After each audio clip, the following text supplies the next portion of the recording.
Hey, folks. Today's episode brought to you by my favorite sponsor, sunsetlakesebede.com. Use the code LEFTISBEST. You will get 20% off. 20% off what, Sam? Well, it could be all their assortment of gummies. This is their sleep gummies. It has melatonin. They've just reformulated it. This is their focus gummies. It has cordyceps in it and lion's mane as well as CBD. But they have a relax gummies. They have a little bit with THC. They have all sorts of great gummies with CBD, but they also have tinctures. They have my favorite, the Good Night Oil, which puts me to sleep every night and keeps me asleep. And I think it's the CBN in it, but I'm not sure. They also have smokables. They have pre-rolls and keef. They have flower and bud. They have CBD coffee, and they have CBD fudge. And the best part about it, what I love about these guys, is they are movement partners. They have donated thousands upon thousands of dollars to things like strike relief funds, to refugee resettlement, to carceral reform, to mutual aid in the wake of the floods up in Vermont, where they're from, food pantries. I mean, on and on. Great folks up there, up in Bernieville, around Burlington.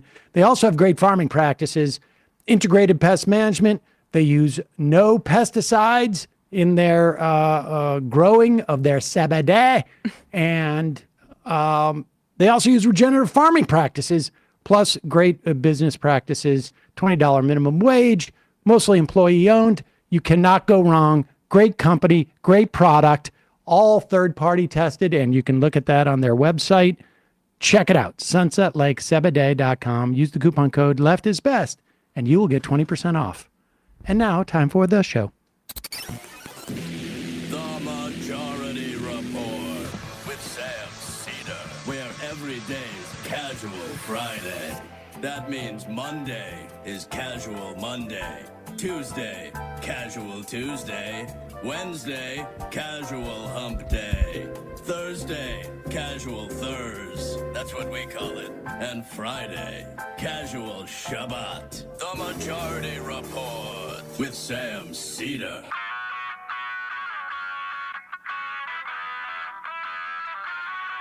It is Friday, May 24th, 2024.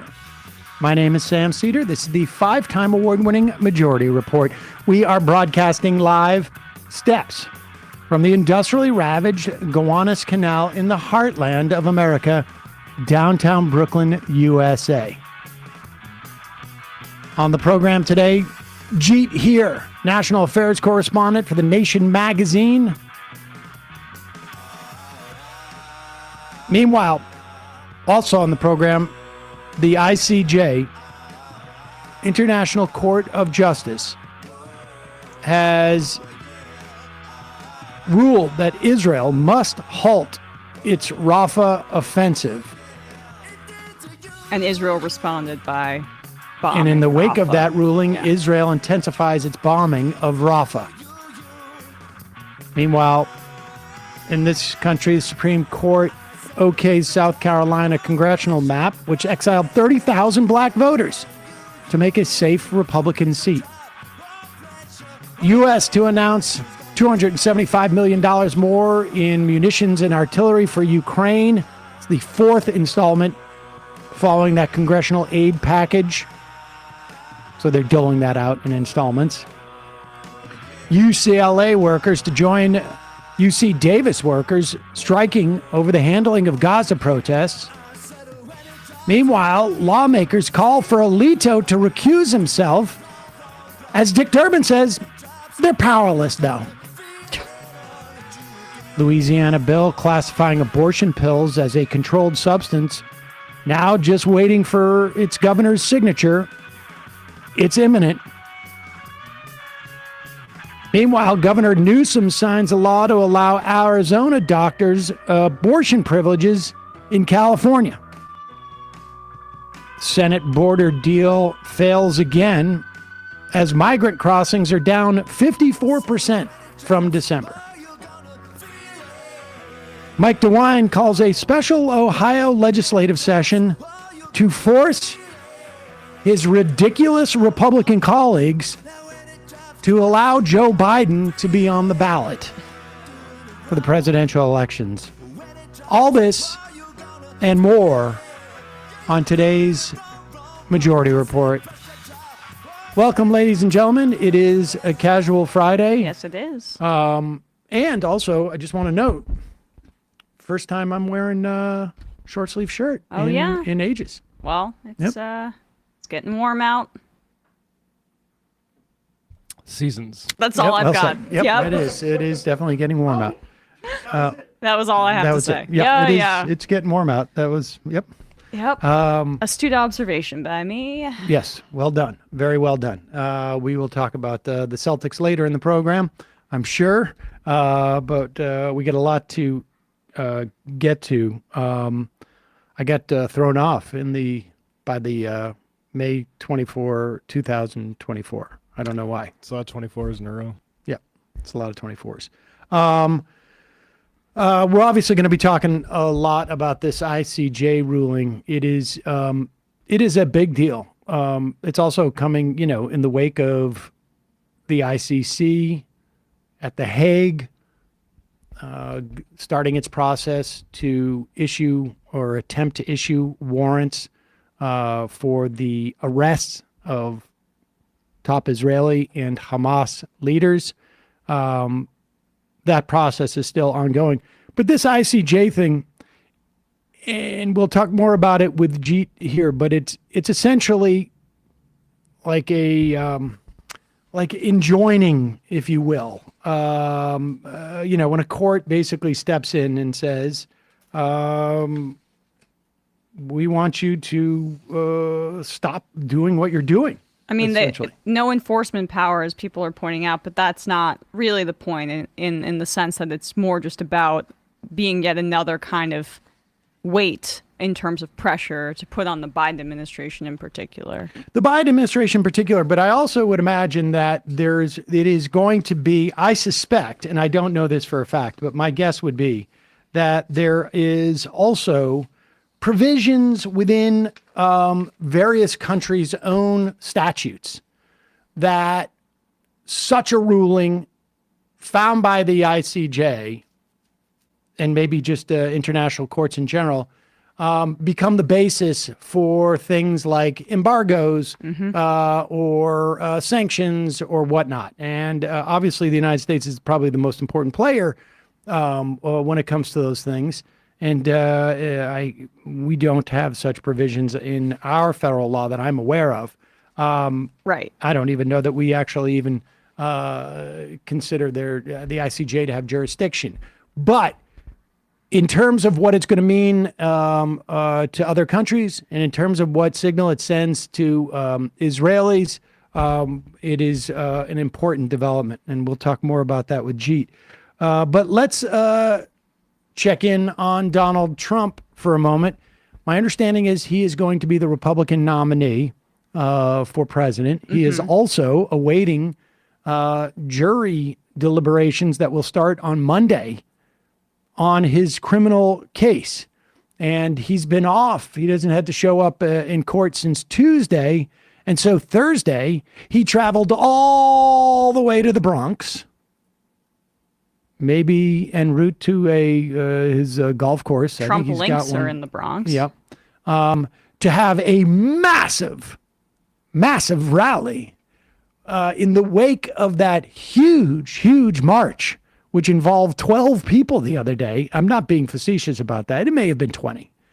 And he follows it up with a rally. Look at the size of this. This picture was taken from space, actually. Yes. No, it was actually taken. I didn't even know if they even had to use a drone to take a picture of this. That is maybe 5,000 or 6,000 people. That was, we guessed 6,000 before the show. And it's, my guess is this is not a lot of people from the Bronx the actual Bronx. I mean, I'm sure some people took some trains down south from Westchester County, for example. Yeah, or their cars.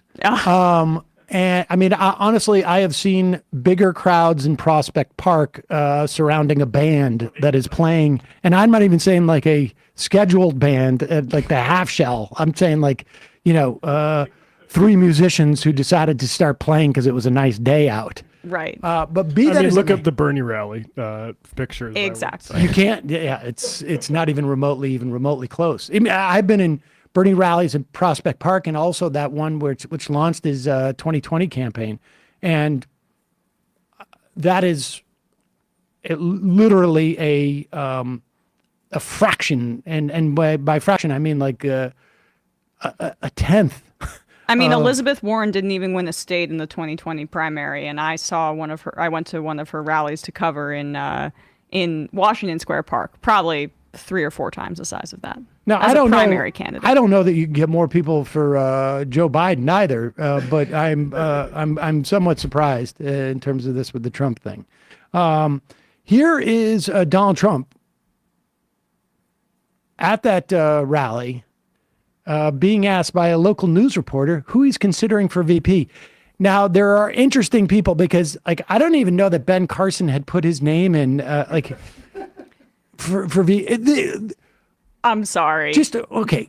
We'll hold that, and we'll get to that thought afterwards. I know what you're going to say, but just imagine if you're being told one of the things that politicians do all the time when they're picking a vice president or nominees, they'll float names so that they're indicating to those constituencies, I would actually like.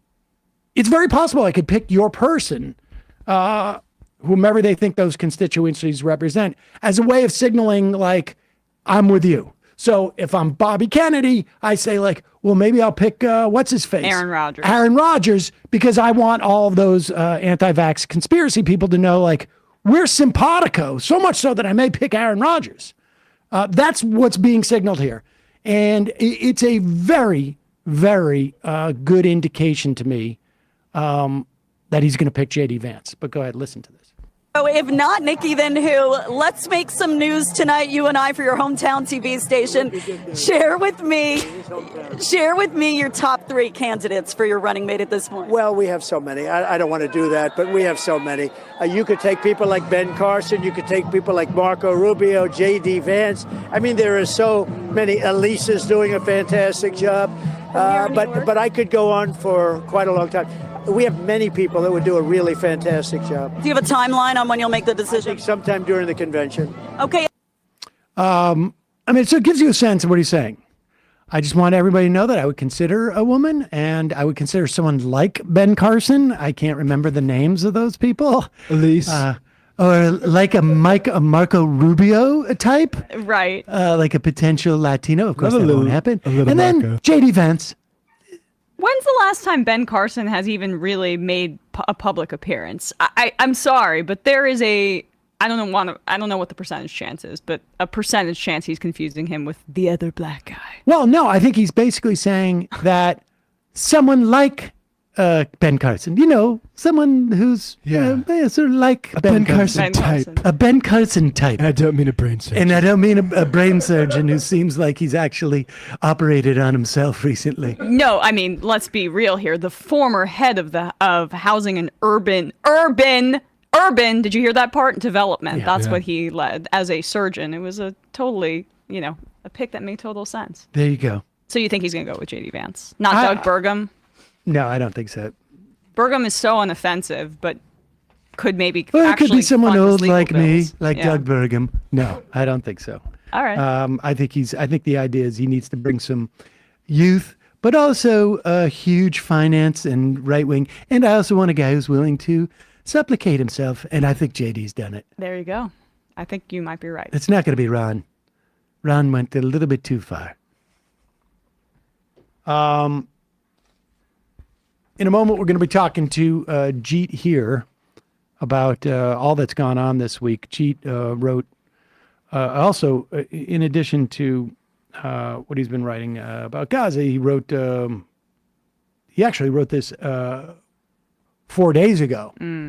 Impeach Sam Alito. Let's get those pictures of the flags up so that we have them handy for this conversation.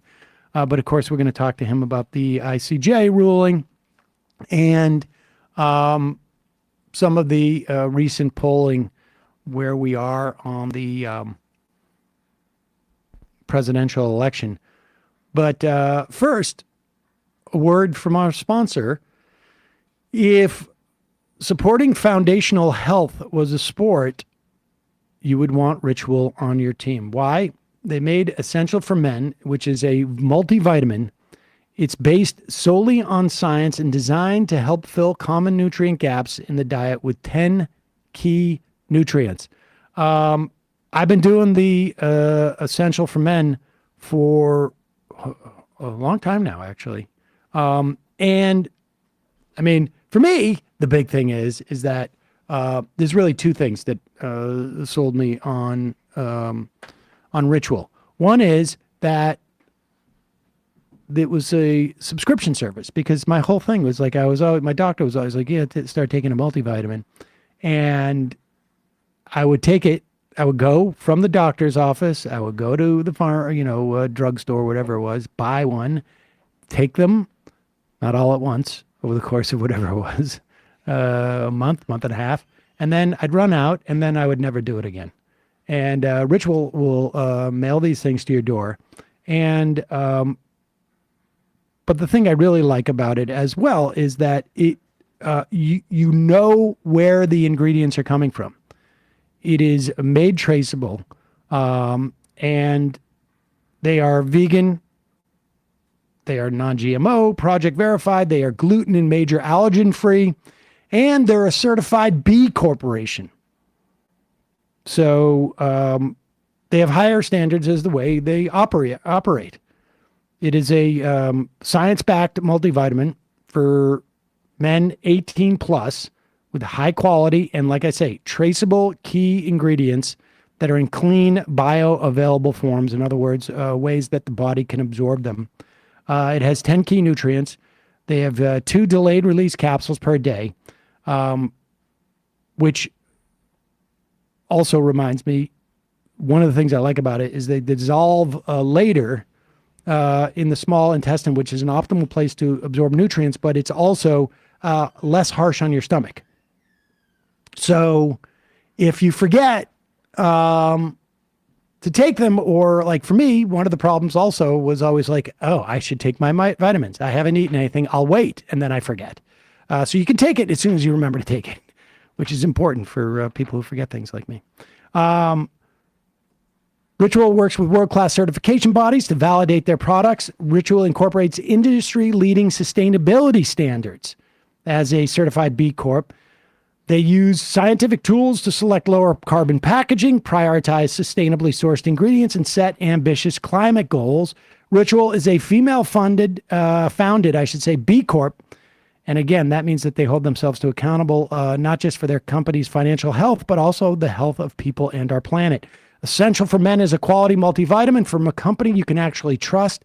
Get 25% off your first month for a limited time at ritual.com/majority. Start Ritual or add Essential for Men to your subscription today. That's ritual.com/majority, 25% off. We'll put the link in the podcast and YouTube description. And also, that Jeet is coming on reminds me, I am going to go on the Nation Magazine cruise again, like I did last year. And it's a week in December, and you can join me. So jealous. Well, you can't join. I know, but others can. Yeah, others can. Bhaskar. Bhaskar is going to be on the cruise. Exactly. In fact, here's a list of the speakers: Katrina vanden Heuvel, John Nichols, Sasha Abramsky, Bhaskar Sankara is going to be on it. Jeet's going to be on it. Ellie Mistel, Christina Gear, Eddie Souffrant, Joan Walsh, and myself. And a bunch of other, readers of the Nation Magazine. We've had, last time I was on there, there's, Majority Report listeners. Check it out. It's December 8th to the 15th of 2024. And where are we going?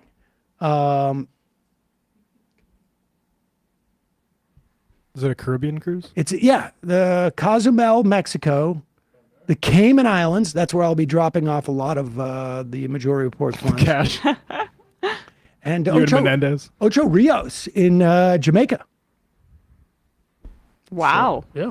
I'm We're gonna jealous. go out for a day. I'm actually pretty excited about this. I was nervous about going on a cruise. Yeah. And then I loved it. I like being on the ocean. Yeah. My grandparents took me The on a air, cruise. like I kept the door open the whole time. That is nice. Fresh air. Yep. I read Moby Dick on a cruise. My grandparents took me on the Caribbean. It was amazing. I love it. You were on Moby Dick. What? I read read Moby it. Dick Oh. while on a cruise. Oh, that's a great idea. Yeah. I'm going to do that this time. You were on theme. I messed up last time I was on there because they had this like huge like cafeteria that's open all the time and it's good food.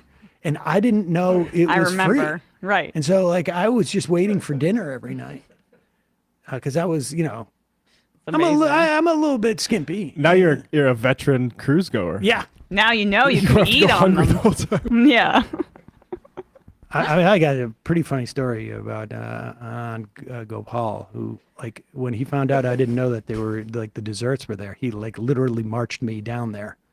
All right, we're gonna take a quick break and we'll be talking to Jeet Heer.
We are back. Sam Seder, Emma Vigeland on the Majority Report. Pleasure to welcome back to the program, national correspondent, national affairs correspondent for the Nation magazine, Jeet Heer. Jeet, welcome back. Oh, it's always great to be on. And I was just saying, we're going on a cruise together. We had done this last time. I guess it was a year. I don't know. It was in 2022, I think. Yeah. And we have a link where people can check it out, nationcruise.com/MR. But it was a fun time, and you bring your family this time. Yeah. I don't know. It's a really fun time. You meet a lot of great people. It's good. There might be piracy. Might be icebergs. I will say I will keep you out of the lifeboat, Sam. Thank you. I appreciate that. Yeah, women and children first, okay, buddy. You know what shocked me on that, I have to just say, and then we can go on to talk about some other stuff. But there's a basketball court. There was a full-on basketball court outside. Okay, but if you get motion sick, that would be my one fear. It's just too big for there to be any of that kind of thing. Yeah, really? No. It's actually like the boats go very slowly. It's very comfortable. Very little chance of Sam getting drunk and falling overboard, unfortunately. That's right. We're doing a high chance of Sam getting drunk, but Not the falling overboard part. Gotcha. No. They have safeguards for that. That eventuality. That's right. They tie a rope on me after 6 p.m. I get a little clamp on my back, and that's it. All right, let's talk about this. This is a big deal. The South Africa had head back to the ICJ, specifically in terms of Rafah. I mean, the International Court of Justice is deliberating on the question of whether Israel is guilty of perpetrating genocide. That is generally a long process. But what they can do is issue essentially what is a restraining order. It's a provisional measure, they call it. And this is the 4 elements that they have ordered Israel to take, or I should say measures Israel is ordered to take by the ICJ. 1, immediately halt its a military offensive and any other action in the Rafah governorate which may inflict on the Palestinian group in Gaza conditions of life that could bring about its physical destruction in whole or in part. Maintain open the Rafah crossing for unhindered provision at scale of urgently needed basic services and humanitarian assistance. 3, take effective measures to ensure the unimpeded access to the Gaza Strip of any commission of inquiry, fact-finding mission, or other investigative body mandated by competent organs of the United Nations to investigate allegations of genocide. 4, submit a report to the court on all measures taken to give effect to this order within 1 month as of this date of this order. This is a big deal, isn't it? It's absolutely a big deal. Yeah, no, and I gotta say, first of all, hats off to the South Africans who have really pursued this and have really pushed this, and have really been arguing that international law applies to everybody. And I think there's a specifically African context to this, which is worth bearing in mind, which is that the various international courts, especially the ICC, have really gone after various African dictators and warlords who have committed war crimes, quite rightly. But there was a feeling in Africa that this is perhaps a double standard, that this is being used against Africa and would not be used for, let's say, client states of the United States. And I think South Africa is quite properly testing this, saying that, we believe that this has to be applied to Africa, but it has to apply to the whole world as well. And I think that context, that the world is willing to embrace human rights, is willing to embrace international law, but it has to be done fairly. It cannot be one system for the rich, another system for the poor. There was a quote from the, this is, I just want to make this clear. The ICJ is a function of the United Nations. The ICC is, as far as I know, is sort of independent out of the Hague. Hague, And the prosecutor, who is essentially applying to a group of judges in the ICC for these warrants to be approved, for arrest warrants for Netanyahu and Gallant. And then Sinwar and 2 other, and Sinwar and 2 other top Hamas officials, said that literally said, a top U.S. official said to me, some people think it's Lindsey Graham, said, this is not for the Israelis. This is for Africa and Putin. I mean, well, there's reason to be suspicious. In fact, there was a German politician, I think a Christian Democrat, who said a very similar statement, and on the record, I think his name is out there, but he said that the ICC is not meant to apply for democratically elected governments, which, if you think about it, like a German saying that a democratically elected government cannot be held accountable for war crimes and genocide, that's a little bit troubling if you know anything about the history of Germany.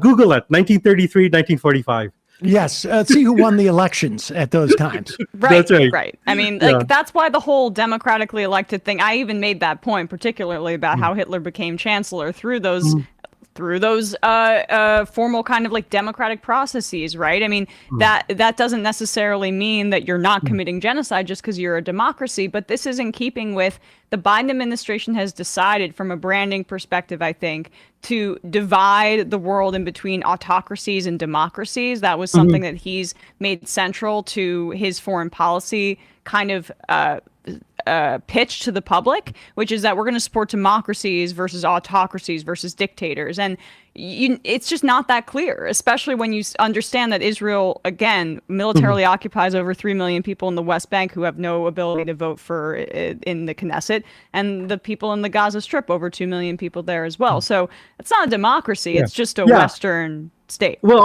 also, like, Biden's whole foreign policy is based on trying to build this alliance system between Israel and Saudi Arabia against Iran. And like Saudi Arabia, like, I don't know if people Google it, not a democracy, although Google is garbage now. But also, like, this actually may be worth mentioning. Like, I don't think it got enough attention, but there's been court filings now by sort of, the victims of 9/11 against the Saudi regime, which make very clear, based on FBI documents, that the Saudi government was much more complicit on 9/11 than we had previously thought, that there were Saudi government agents in the United States that were facilitating the hijackers and Al-Qaeda agents to basically carry out 9/11. So this is a bipartisan foreign policy. Both Trump and Biden believe this, that we have to, like, get a military alliance with Saudi Arabia. American troops will have to die on behalf of Saudi Arabia, and the ultimate goal is to make Saudi Arabia the nation that was most responsible for 9/11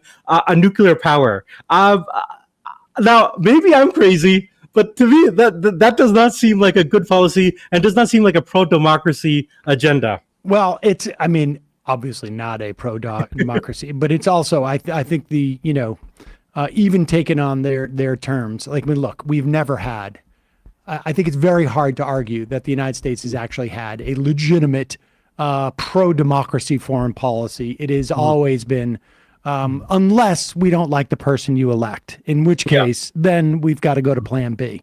But there's a piece actually that by Daniel Benjamin and Steve Simon in The Atlantic that outlines this 9/11 evidence. And it's entitled "New 9/11 Evidence Points to Deep Saudi Complicity." People might want to check that out. Maybe we'll. Yeah, it hasn't been getting the attention it deserves. But I actually think that, like, Saudi Arabia is an major American ally, and it's actually the cornerstone of Biden's foreign policies, supporting Saudi Arabia and Israel, in this alliance against Iran. And, like, I have to say, like, if we know the degree of Saudi complicity with 9/11, like people should be up in arms about this. This is like 100%, 100%. And it also like, and I keep coming back to this now, I guess the mainstream thought, or I should say maybe even the center left thought on the Iran nuke deal that Biden never closed and never re-upped in the wake of Donald Trump getting out of it. I think people have to reevaluate. I haven't seen anybody write a reevaluation as to Biden's failures on that front, because I'm starting to think that it was not a failure as much as that was the plan. That this is one thing that we're giving to the Saudis, essentially, in pursuit of, like, sort of this access against Iran. This was one of the things on the table, and no one seems to have reassessed Biden's failure to re-up that nuke deal. Yeah, I don't know. Biden has always been well to the right of Obama. And Obama's not my, foreign policy choice necessarily, but well to the right of Obama on foreign policy. And that was always a worry when Biden was going to become president, because presidents have a lot of leeway on foreign policy. And he is exactly pursuing, on the issue of, like, this Abraham Accords and making Saudi Arabia and Israel the bulwark of American foreign policy, that I don't see much difference between Trump and Biden. I'm sorry to say, like this. Like, I wish it were otherwise. The one person who is, I think, being more consistent on this is Bernie Sanders, who actually does make the democracy argument that Emma alluded to, but consistently, and says that, well, if we're pro-democracy, we cannot, we have to apply it to our allies as well as our enemies. But yeah, that's what to go back to the ICJ and ICC. Like, it is the case that if the United States foreign policy is upholding international law, the rules-based international order, like, is it consistent or is it not? And that is one of the central contradictions of Biden's foreign policy, and we're seeing it play out right now. Like, Biden has been willing to sacrifice so much for Israel, sacrifice, potentially his own reelection, sacrifice, but also America's reputation in the world and this international law system that, I want people to understand this. This was a system that was created by the United States. This is the system that FDR and Truman pushed for in the 40s out of the wreckage of the most horrible war in human history and the vast evil of Nazism and Imperial Japan. They really pushed the idea that we need a strong, robust international law. And this is what American soldiers sacrificed for in World War II to create. And Biden is willing to destroy that on behalf of Israel. I think I agree with you. I don't think that that last point can be emphasized enough. To have the U.S. undermine the ICC, because right now they're in negotiations apparently in the Senate about how they might sanction the ICC. Insanity. And they're threatening ICC judges. I mean, like they're saying, Yes. you and your families will suffer for this. It is the implications of this. And, one of the things that we spent a lot of time on this program over the course of 2016 to 2020, talking about the long-term implications of Donald Trump on our foreign policy, that other countries in the future could not look at the United States as a stable country in some way, because if they had the ability to go from Obama to Trump, maybe they have the ability to go from Biden to, I don't know, someone crazy like Trump. And no.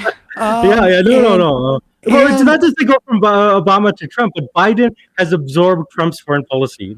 I think that is something that people don't pay attention to. And this frontal attack on these international institutions, then all of a sudden you're just basically left to, sort of pre-World War II, whoever's, we have no guardrails here. We have no mechanisms in which to resolve these things. You're undermining the UN dramatically. I think I don't think we can sort of overstate the importance of the United States not to undermine these international organizations. And I think Biden's going to, I think we're like literally days away from seeing that full on undermining, because this is what gives all of the rogue elements that we supposedly don't want license to be like, there is no such thing as the ICC. There is no such thing as the ICJ. It's just acronyms. Well, I mean, the Americans wanted the ICC to go after Putin, and they did. And now I think a large part of the world that is kind of sitting on the fence of a lot of these issues could rightly say, why should the ICC apply to Putin but not Netanyahu? What is the principle here? It is exactly undermining it. We're returning to the kind of rule of the jungle. It's a very dangerous, and these are all sort of precedents that were basically set up in 1945, and I can't emphasize this enough. Out of the horrors of the Second World War, this is why we wanted to create the UN. This is why we wanted to create this system of international law. It's a very dark kind of place, and one sees the world dividing between the sort of America and the sort of Atlantic Alliance, the sort of some of the West European countries, although even that's faltering. With Spain and Ireland and Norway recognizing Palestine, but and the rest of the world. I mean, the countries that recognize Palestine is basically everyone outside this Atlantic NATO bloc. And then the other example of this is Blinken, where a bunch of Arab activists talked to Blinken about the possibly, U.S. recognition of Palestine in the UN. And Blinken basically said, if we do that, we'll have global hunger, meaning that the United States will cut off foreign aid through the UN that helps feed people that are facing famine throughout Africa and Asia. So basically saying, on behalf of preserving Israel and the Israel exemption, you're willing to starve millions of people in the global South. In fact, we have that clip, don't we? Let's play that clip right now. It is incredible too. The clip on basically Blinken saying that thing about starvation. Yeah. This is I guess on breaking points. This was one of the Arab American leaders who met with Blinken here, and this is exactly what Jeet was alluding to. And so when the topic of statehood got brought up, we had asked for both a free and independent Palestine, a statehood, and a seat at the UN Security Council table. And the response was disappointing because it made the comparison to, well, first and foremost, that a vote for a Palestinian statehood from the US would lead to the defunding of the UN from the US being its primary funder. But then the example brought up was that it would be within the right of the UN to then cut programs like the World Food Program. And so the fact that the comparison was made that the world would have to go hungry just like the Gazans are, and the fact that it's US policy to starve the world if Palestinians have a free state, regardless of if that's the law or not, is indicative of something severely wrong.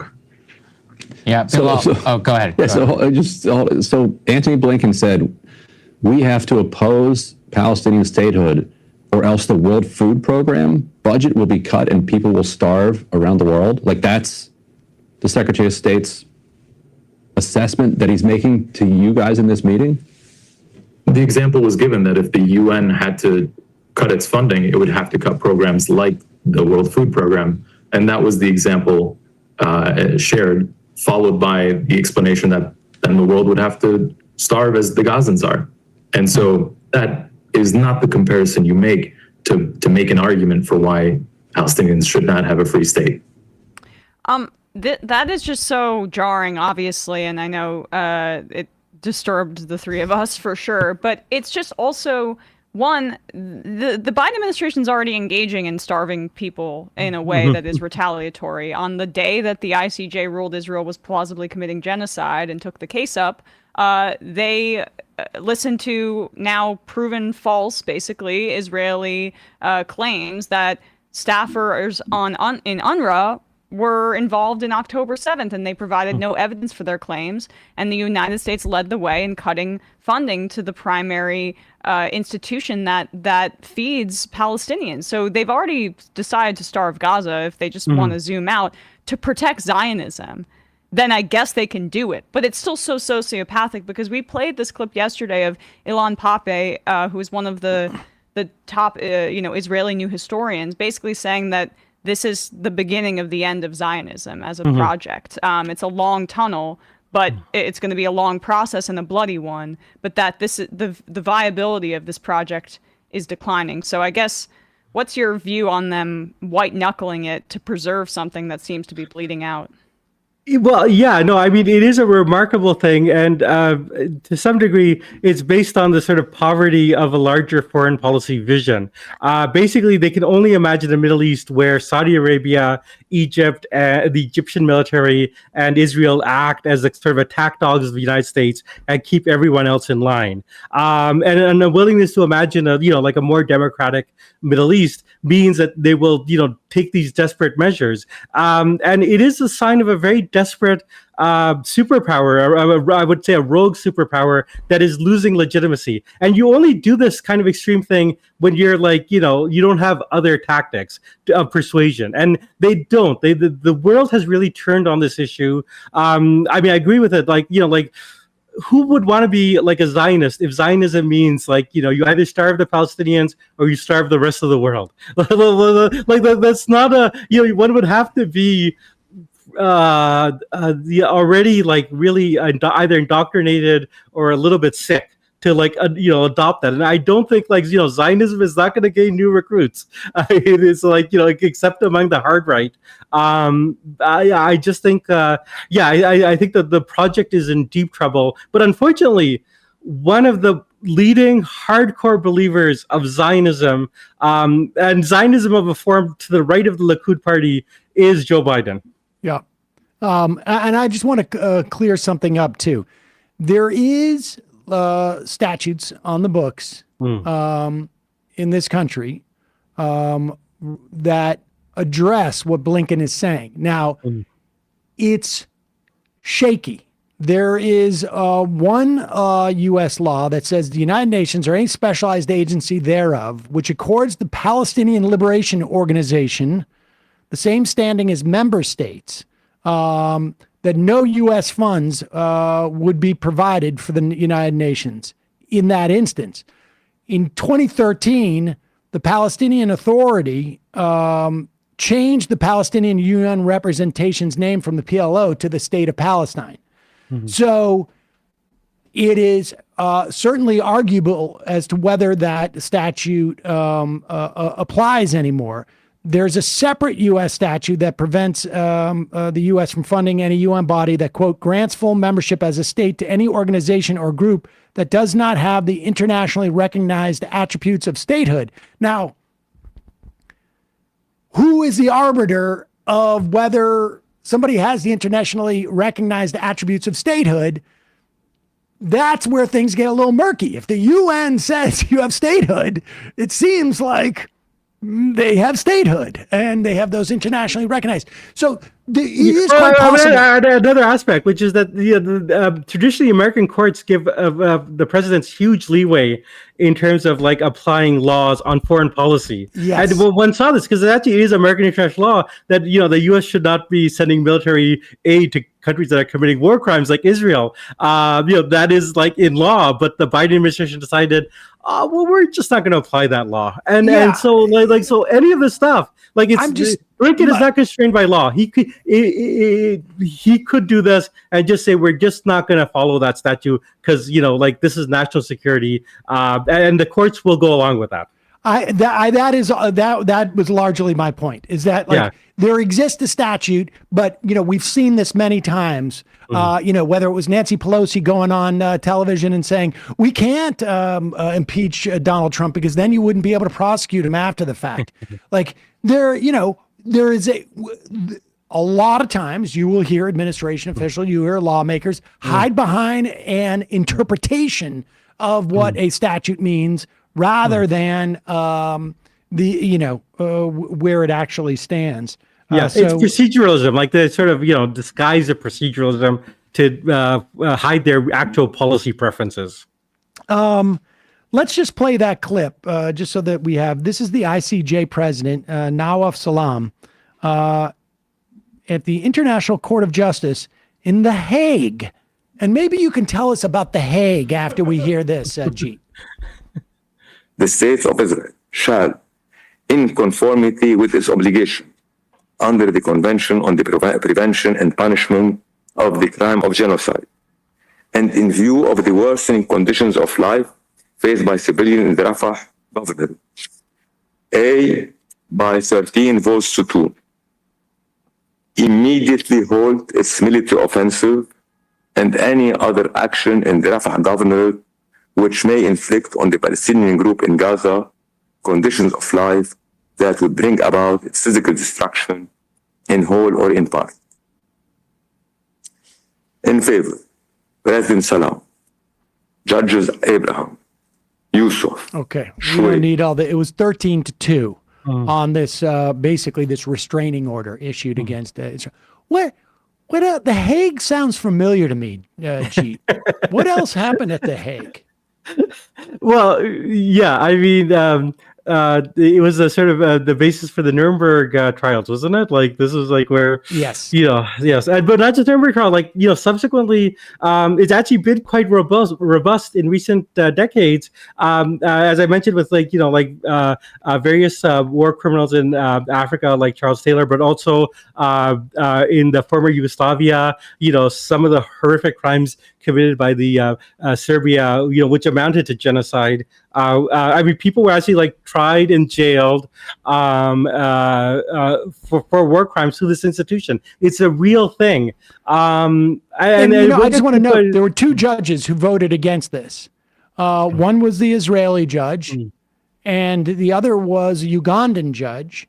And Uganda, at one point, was found to had committed atrocities under Idi Amin. back in the day. And so Uganda has a weird relationship with these courts. I mean, to be honest. Yeah, no, absolutely, yeah. And as I said, I mean, like, if you actually want to undermine the courts that have actually held real criminals responsible for real crimes and have jailed them, the best way is to create a double standard. Because, like, the countries all over the world, especially in the global South, will see a double standard. Quite rightly, they will not be wrong in saying that the U.S. wants, these courts just to be used against their enemies and not against their allies and against themselves, honestly. Let's talk a little bit about this as a political matter for Joe Biden and more broadly the state of the race as it is at this point. The Biden administration seems completely convinced that this is not a political liability for them. I think I'm not convinced that they think that, like, they aren't doing the more politically viable thing, frankly, which I think is nuts. Yep. Because, I mean, the truth is there's not a huge contingency of people who, frankly, care about this. I mean, foreign policy is just generally not, like, at the top of people's minds. 6 months into the Iraq War, it was hard to find, broad-based interest in what was going on in Iraq as we were killing tens, if not hundreds, hundreds of thousands of people. But give me your sense of, like, where this plays and what the Biden campaign is doing at this point. Yeah, no. I mean, what you hear from the Biden campaign is, this does not matter. People care about other things. I think it's wrong on a number of grounds. A colleague at The Nation, Josh Cohen, wrote a very good piece about why and Biden. To mention him, Yeah. Who's a very good sort of polling and analyst. He's like Nate Silver when Nate Silver was good.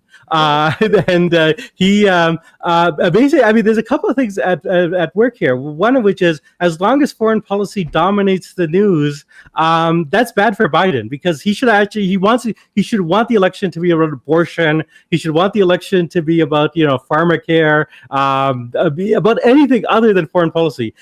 Just because the Democrats themselves are very opposed to this. Like 75% of Democrats, supermajority, are opposed to what Israel is doing in Gaza.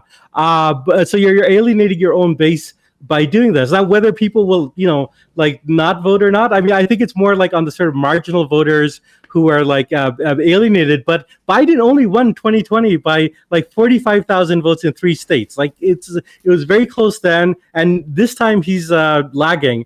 So I think it hurts him there. But also, and I can't emphasize this enough, Gaza, for many people, especially young activists, but also young people of color, is not a foreign policy issue. It's a domestic policy issue because it's tied with sort of racism in America.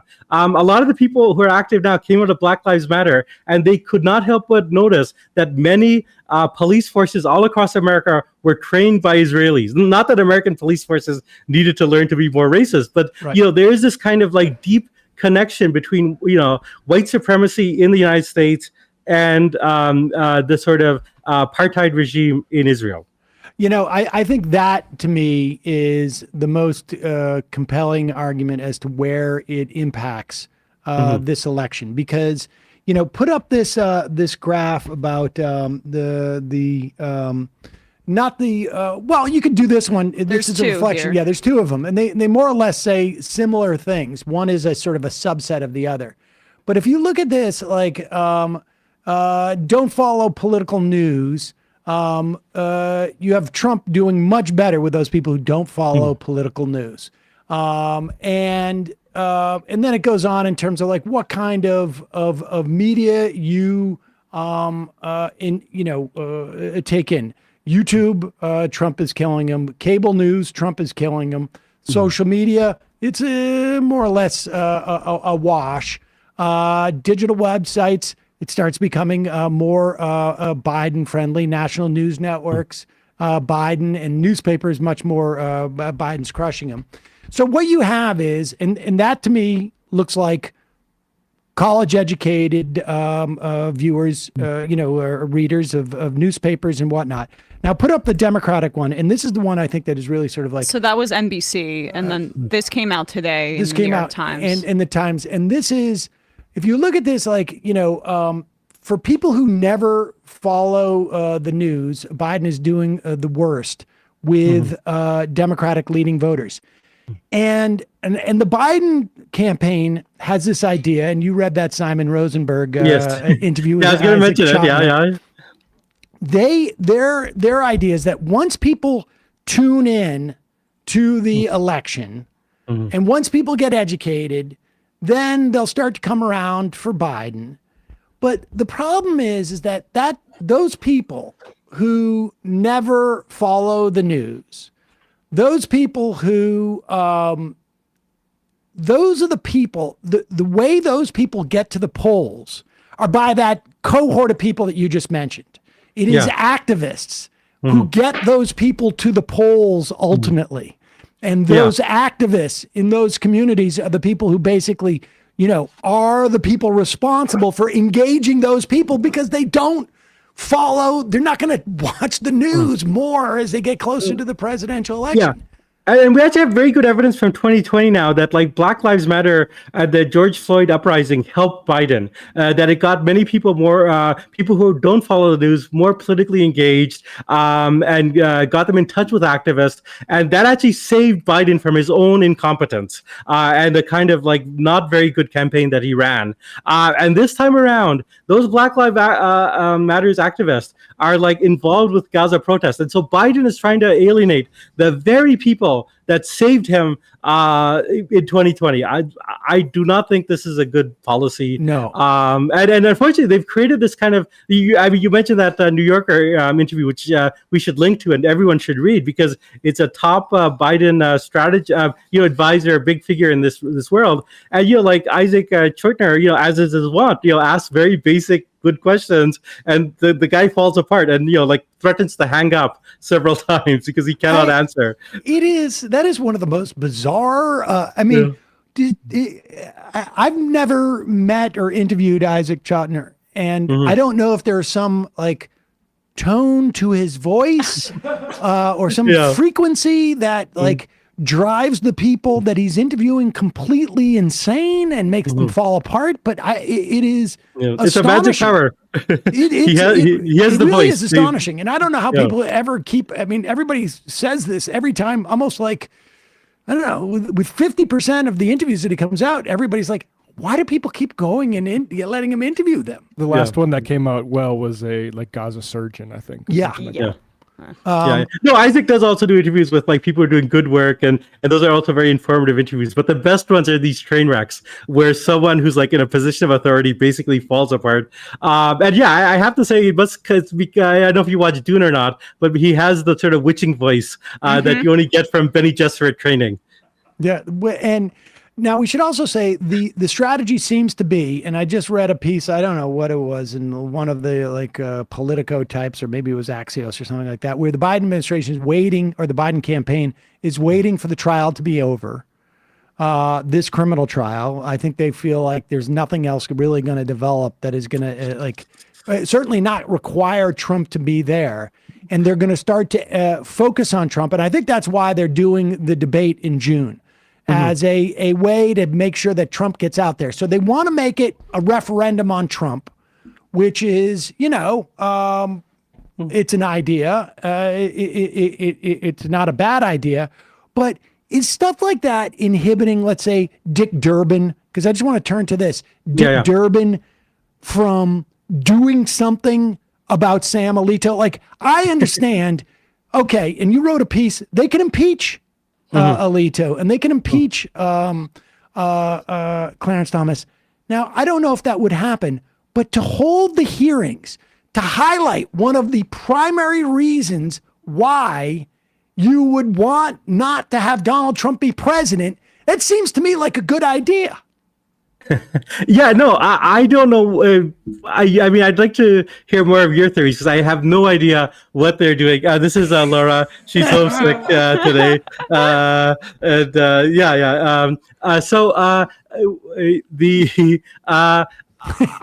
Don't worry about your kid. no. I would say, okay, first of all, there's a couple of things. One of which is that Democratic politicians are conflict averse, whereas Republican politicians, and Trump is the best example, love conflict. And I think that's rooted very deeply in the nature of the two parties and their alliance systems. That Republicans are a very monolithic group of like angry white people. And so you can, to have a leader who's an angry white person appeals to them. The Democrats are a coalition, and the politicians who rise within the Democratic Party are the ones who can build coalition, are consensual, and always with a kind of neoliberals on top, but still like their whole skill is not fighting. And they also are very strong believers in norms. And this is a period where all the norms have kind of broken down, and where if you actually want to, get back to normal, you actually have to take radical steps. So, like to actually, impeach Alito and Thomas, well, they can't really do it right now because they don't have the House. But if they get the House, if they promise, once we get the House, you give us a House majority, we will impeach them.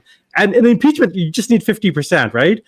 To remove, you'll need it's impossible. You need 66. But actually to impeach Alito and Thomas, to have it on the record that they were impeached by Congress for corruption, for being insurrectionists, as I think you could document both of them are, that would be a major thing. It would be a major blow to the legitimacy of the court, and it would really rally Democrats into seeing the courts with these, very far right figures as a real political enemy. But yeah, I don't think that they have, their whole instinct is not to pick these fights. Okay. So and I think if Durbin has the hearings, you don't even call it impeachment. Right. It's just we want to know. Hearings about democracy. Yeah. It's their core branding proposition going into the election. It's a gift. Well, the other gift, the other thing is abortion. Yeah. And to say hey, we're going to are you just doing the bidding of anti-abortion activists? Or have you found this in the law? Because here we have, Clarence Thomas, who is getting basically, befriended by a billionaire to make sure that his life is content as he sits on the court, without having the big payday that he always dreamt of. And Sam Alito, that's very cute. Sam Alito flying this flag, which, the amazing thing about this with the flag stuff is it is a huge come and get me. I have some pretty, heartfelt positions, political positions. And I don't have a flagpole, I will say. I don't have two flagpoles for that matter. But I suppose the amount of FU that you want to say relative to this guy, is there another single individual outside of these 9 people in this country who probably have more power? Maybe the president, maybe there's someone in Congress, but probably not. Well, no, because actually, one of 10. Nobody has this level of power to impact the rest of the population, and this guy still has to put up a flag. There's something demented going on with that, but it's also an FU. You can't touch me, and I think Durbin's just afraid to open up this can of worms because it's going to compel him to do what you're saying, which is against his constitution. But I would imagine if the Biden administration wanted him to do it, he would do it, and they must not want him to do it either. No, Biden doesn't want to do it. And again, I think it's a central contradiction of Biden's politics that he both wants to say, I'm the great fighter for democracy, but also I will return to bipartisan comedy and the old way of Tip O'Neill and Ronald Reagan, where we all got along and will respect the norms. And those two things are in contradiction. If you actually want to defend democracy, you have to take radical steps. And one saw this, the great American presidents who really saved democracy are Lincoln and FDR, and they did it by like actually fighting the courts, and in both cases actually saying that these courts do not represent the people. They are the enemy of democracy. They are upholding, in Lincoln's case, slavery, in FDR's case, like standing in the way of economic progress, and like actually trying to delegitimize the courts. But to have that sort of action, you need politicians who realize the dire situation and realize we cannot go back to like 1975, which is what Joe Biden wants to do, and which is what the Democratic Party elite does, because that was when they were young, they were horny, they were happy, everything was going their way. Like a lot of this is like you have a gerontocracy that wants to go back to the good old days, when everyone was smiling and having beers and having sex all the time, the pleasures of youth. I honestly think that you can get a tremendous insight into the minds of these people by just watching Jerry Seinfeld and Bill Maher have a conversation. No. I mean, honestly, they have this exact same sort of politics, vaguely neoliberal, but with some total disregard for any type of changes that have taken place, and all their references are from All in the Family. No, absolutely. The kids today, you can't make Seinfeld today. So which is that's right. It would have to be more cutting, be a little bit more cutting and satirical, and and maybe have a female character, more and than some one people of color. Exactly. Yeah. You can't portray New York as exclusively white anymore on TV. It's really a shame. Well, Jeet Heer, always a pleasure. And we're going to talk before we get on that boat together in December. But, I think we have to make a list of who gets the lifeboat first. And I will make a strong argument that you should be last. Well, I appreciate that. I mean, depending on what happens, with this election, who knows? Who knows? Well, I don't know if we have time, but I will tell a very dire story, which is that there was a nation cruise in the 2020 election, Bush v. Gore, and it happened 2000 election, 2000 election, and it happened after the courts decided on behalf of Bush, and Ralph Nader was a guest on the cruise. Honestly, on that cruise, you could have actually had people being thrown overboard. It didn't happen, but it namely Ralph. Namely Ralph. Yes, namely Ralph. Yeah. Oh wow. Yeah. There's been some there's a history of. You've got a lot of very opinionated people, and I'm not talking about the people who are giving the sort of talks in the interview. I'll end up interviewing probably one or two the folks there, but everyone there is very well read and highly opinionated. It would be like getting the audience of this this show together on a boat to argue it out for 10 days in the sunny Caribbean. It'll be a great adventure. Exactly. Thank you for sucking up to our audience too. That's how you can ensure another guest appearance sometime very soon. Jeet, thanks so much for your time today. Always a pleasure. All right, folks, we're going to head into the fun half, wherein we will take your phone calls and go over some of their some clips and and people more. know and more. Just a reminder. It is your support that makes this show possible. You can become a member at jointhemajorityreport.com. When you do, you not only get the free show free of commercials, you get the fun half. You can I am us in the fun half. Also, check out the AM Quickie. A lot of people have signed up recently for the AM Quickie. 3 days a week. It is free. Really, I mean, I can't speak highly enough of the work that Corey and Jacob are doing. It is increasingly becoming something I increasingly rely on now. I've always read it, but it's I don't know. These guys have really hit their stride. amquickie.com. If you want to help out and support that too, you can get it 5 days a week by signing up as a paid member. But again, it's free 3 days a week. Also, justcoffee.coop. You love coffee. You love co-ops. you love fair trade, you love the Majority Report, you can get all 4 of those things in a tiny little cup. You can also buy these cups, too, incidentally, at shop.majorityreportradio.com. But at justcoffee.coop, use the coupon code majority, get 10% off, and you can buy the Majority Report blend. Emma. On ESPN, we talked about the playoffs as they happened, but we also talked about the Harrison Butker thing and his connection to this kind of far-right sect of Catholicism that also Republicans are really obsessed with. We'll be back on Tuesday to give you an update on the NBA and NHL playoffs, youtube.com/ESPN show. Matt. Yeah, on Left Reckoning this week, David talked to us about the pardoning of Daniel Perry, which I'm realizing is just Taxi Driver, but Uber driver. Like, I believe Taxi Driver ends with him becoming like a hero, unless that's like I haven't. It's been a while since I saw that movie. It's Is he almost hallucinating ironic. that? Well, basically, he's driven by almost like an incel-like rage, and at the end, he does like shoot up a brothel, even though it's driven by like basically the wrong But he doesn't face justice. But he doesn't. He's lauded as a hero. No, he's lauded as a hero. That's, yeah, exactly. That's why, so yeah. it seems a little bit similar to what's going on, where the Uber driver says, "I'm going to go shoot black people in at these BLM protests," and then gets pardoned by the governor of the state. So check that out, patreon.com/leftreckoning. We also talk about Steven Crowder's ICC analysis, which, spoiler alert, it's gay and doesn't matter, but also is a threat to world freedom. So.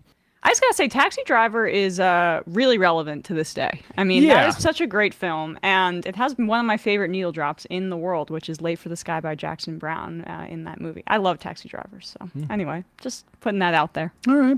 Jackson Browne has good politics too, right? Right? No idea who Jackson Browne is. Oh, You don't know who Jackson Browne is? I'm not really a music person. See you in the fun half. 646-257-3920. 3 months from now, 6 months from now, 9 months from now. And I don't think it's going to be the same as it looks like in 6 months from now. And I don't know if it's necessarily going to be better 6 months from now than it is 3 months from now. But I think around 18 months out, we're going to look back and go like, wow. What? What is that going on? It's nuts. Wait a second. Hold on for a second. The Majority Report. Emma, welcome to the program. hey. Matt. What is up, everyone? Nomi Key. You did it. Let's go, Brandon. Let's go, Brandon. Bradley, you want to say hello? Sorry to disappoint everyone. I'm just a random guy. It's all the boys today. Fundamentally false. No, I'm sorry. Women's. Stop talking Oh, for a wow. second and let me finish. Where is this coming from, dude? But dude, you want to smoke this 7A? Yes. Hi, me? This me? Yes. Is this me? Is it me? It is you. Is this me? Hello, is this me? I think it is you. Who is you? No sound. Every single freaking day. What's on your mind? Sports. We can discuss free markets and we can discuss capitalism. I'm gonna go throw up. Who libertarians? They're so stupid though. Common sense says, of course. Gobbledygook. We fucking nailed him. So what's 79 plus 21? Challenge Matt. I'm positively quivering. I believe 96, I want to say. 857-210-35 501 1 half 3 8s 9/11, for instance. $3,400, $1,900. 5 4 $3 trillion sold. It's a zero-sum game. Actually, you're making me think less of it. But let me say this. Poop. Call it satire. Sam goes, it's satire. On top of it all, Yeah. my favorite part about you is just like every day, all day, like Yeah. everything you do. Without a doubt. Hey, buddy, we see you. All right, folks. It's just the week being weeded out, obviously. Yeah, sun's out, guns out. I don't know. But you should know. People just don't like to entertain ideas anymore. I have a question. Who cares? Our chat is enabled, folks. I love it. I do love that. Look, gotta jump. Gotta be quick. I gotta jump. I'm losing it, bro. 2 o'clock. We're already late, and the guy's being a dick.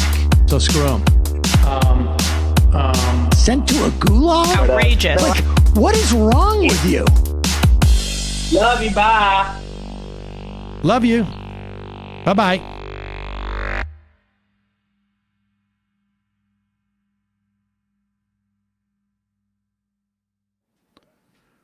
We are back. Sam Seder, Emma Vigeland on the Majority Report. Ryan from Cali, is the Break Room Live coffee blend still available, or does one need to buy the Majority Report and WTF blends with some additional neuroticism, nebbishness, ground up Social Security actuary tables, some bitterness, Air America incompetence, and a hint of cat? Because Marin and both you have cats, and he actually likes them. Yes, that is what you need to do to get that going. Catfish James, hey Sam, just to keep you in this, keep this in the zeitgeist, Emma vowed to get a large tattoo of an undetermined image in the event Nikki Haley VP pick. Verbal is binding by my knowledge of contract laws. It seems like there would be a meeting of minds. So yes, we'll keep that in. I really jumped. Sometimes I have an impulsive streak, if people haven't picked up on that by this point, where I make rash decisions, including saying I'll get a large tattoo if Trump picks Nikki Haley. Put things up at for steak. I was right. I mean that, there's one way to sort of like break that habit, and that is like when something like that goes awry. Yeah. Right. I'll learn my lesson, but I call the hotline at the end of the advertisement. I was meaning to just indicate how little chance there is that Nikki Haley, who's now debasing herself and saying, "Oh, well, you communicated that, but you're gonna get a tattaoo if regardless, he picks Nikki Haley." Well, we'll have to see. We'll have to see. I mean, just for the credibility of the show. Yeah, any New York area tattoo parlors, get in touch. All right. Get some free advertising. Yes, show us your Nikki Haley images that you want to tattoo on Emma's back. Is that where it is? Just gonna stare into space, just like at the prospect of doing such a thing. How many months would it take for Emma to recover from that? Like just a oh my God, vacant 1,000-yard stare. The mill rind. What's next, Sam? Matt doesn't know who Peter Frampton is either. The horror. I mean, barely. Do you not know who Peter Frampton is? I've heard that name, and I know he had like interesting sort of mouth. He had effect. this device where he would like play his guitar. The like, vocoder? Yes. Yeah. Do you do? Like he would play his guitar like it was. Yeah, I'm not. How about exactly, Van Morrison? You know who that is? Brown Eyed Girl. Yeah. Van Morrison's much like more popular than Jackson Brown. Yeah. Oh yeah. Oh yeah. Oh yeah. Double Dump Broadcast. Hello, gang. Love the show. Just wanted to get Sam to say Double Dump Broadcast again. Thanks for all the hard work and the double dumping. There you go. It's just disgusting. Indy Meg. Effing fantastic conversation with Jeet. Also, Sam instantly reverts to a giddy 10-year-old when he's talking about his cruise experience. It's adorable. Well, it was just like I had a lot of anticipation. And aka anxiety about it, and then I was like, wow, this is fun. I like being on the water. Same. I just really like it. Let's play this clip and then we can start having some fun. Ali Mirza, he is a Harvard Kennedy School graduate. I don't know how he got picked necessarily to give a speech. Was he the valedictorian? But check that out. I think a lot of these universities, and this is a graduate program, this is a different thing, but I think a lot of these institutions have sort of learned their lesson that you might as well let people say what they want to say instead of shutting down these things. But although Harvard, we said this yesterday, isn't allowing 13 students to get their diplomas. He brings this up. Oh, he does. Listen okay. to this. Yeah. To address the urgency of the moment we find ourselves in. We are witnesses to a world that is in upheaval. We're in America, the supposed shining city on the hill. We can denounce the invasion of Ukraine, yet we drive the genocide and occupation of Palestinians and use police force to brutalize young people who dare speak up against it.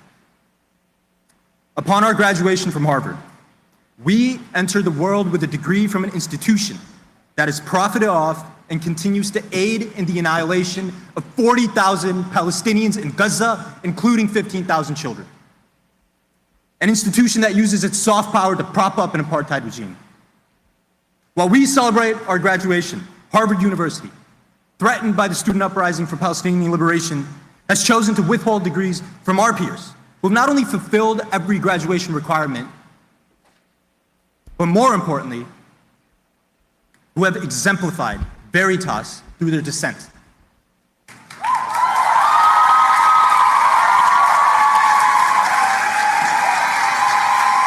While these students may not leave with the degrees they rightfully earned, they will walk out of Harvard's gates with something far more important: a clear conscience and a proof of resolute commitment to humanity. Take courage from their steadfastness and honor their sacrifice by using your degree to speak out for the oppressed. While Harvard punishes its pro-Palestine students, the ongoing Nakba in Gaza represents the very worst of the status quo. All universities are decimated. Journalists have been killed en masse. Children are still buried under the rubble of their homes, hospitals, and schools. All of this occurring in the past 7 months alone with the complicity of this institution and nation. But even amidst this catastrophe, spanning back over 76 years, we find the best of humanity. Last year, members of my cohort and I visited occupied Palestine. We saw resilience.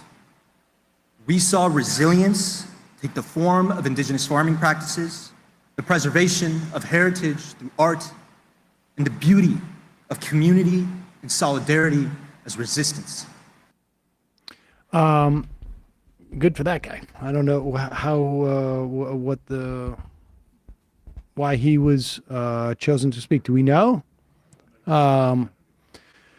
Nevertheless, it's good for that to be out there. And, you know, a lot of those Kennedy School of Government people obviously go into government, and we need more of that. It's wild to see graduating students have such a grasp of the moment and see the reaction the corporate administration is taking to this moment. So apparently he is at the Kennedy School speaking and has a master's in public policy. So I don't know if that faculty must have chosen him. Right. That's usually that's how I spoke at graduation. Oh. Ooh.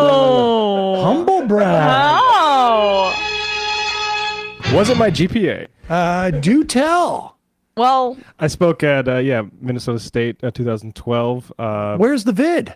It's online, but it might be tough to find it. I hope nobody finds it. Somebody's gonna find it. I hope it's not easily found because it's not on YouTube. But anyway, yeah. I did not have the urgency. My speech was around like we have these things clear projects that we need to be participating in as a society, like addressing climate change, and nobody's doing it. But you know, it was metaphorical of like my parents had a shed they always wanted to build and they never did it. So these kids are a little bit more grounded, I think, in the actual world than I was. But very cool. I mean, I was at my sister's law school graduation recently, and you could, like 30% of the students either wearing keffiyehs or, like my sister, very proud of her, wearing a Palestine flag on her lapel, basically. And the speaker at the law school was also alluding to it. Like, it's on everybody's mind. It's on the faculty's mind. It's on the kids' minds, or the students' minds, I should say. And it's really the administration that's standing in the way. And you kind of just, everything about American higher education and the rot that's at the core of it is kind of just laid bare in this situation, where it's the educators and the educated versus an administration that's beholden to wealthy donors and benefactors. And that's the divide. And we just kind of see how bloated that amount of money, the donors, the alumni, that whole part of the university experience has just it's really harm students long term. Those kids aren't going to be, students aren't going to be able to get their degrees. It's outrageous. That story in the Times about those millionaires and billionaires calling Eric Adams still haunts me. And I've mentioned this before. I had a friend who worked for a billionaire for a short period of time, is like one of like 5 sort of like lieutenants. And I hadn't realized he had been working for this guy. And after he was done, we had lunch, and he goes, look, I know, he says to me, he goes, I know you think that the way this guy operates in the world is horrible. And he says, and I got to tell you, it's worse. Like he said, he saw him call this was, I don't know, 5, 6, 7 years ago, call a president of a major university and just bitch at him for something he saw in the paper.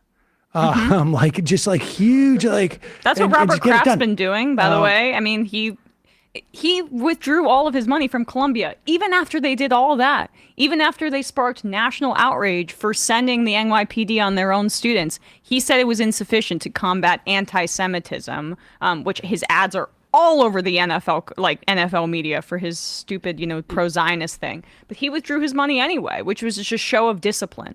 Yep. Like the fact that you even allowed these kids to stand up to genocide means my money's gone. Yeah, and we just not have, they should not be allowed to accrue this kind of money. Yeah, I was obsessed with the Nixon tapes for a while, a decade ago, because you could actually hear powerful people discussing things sort of behind the scenes.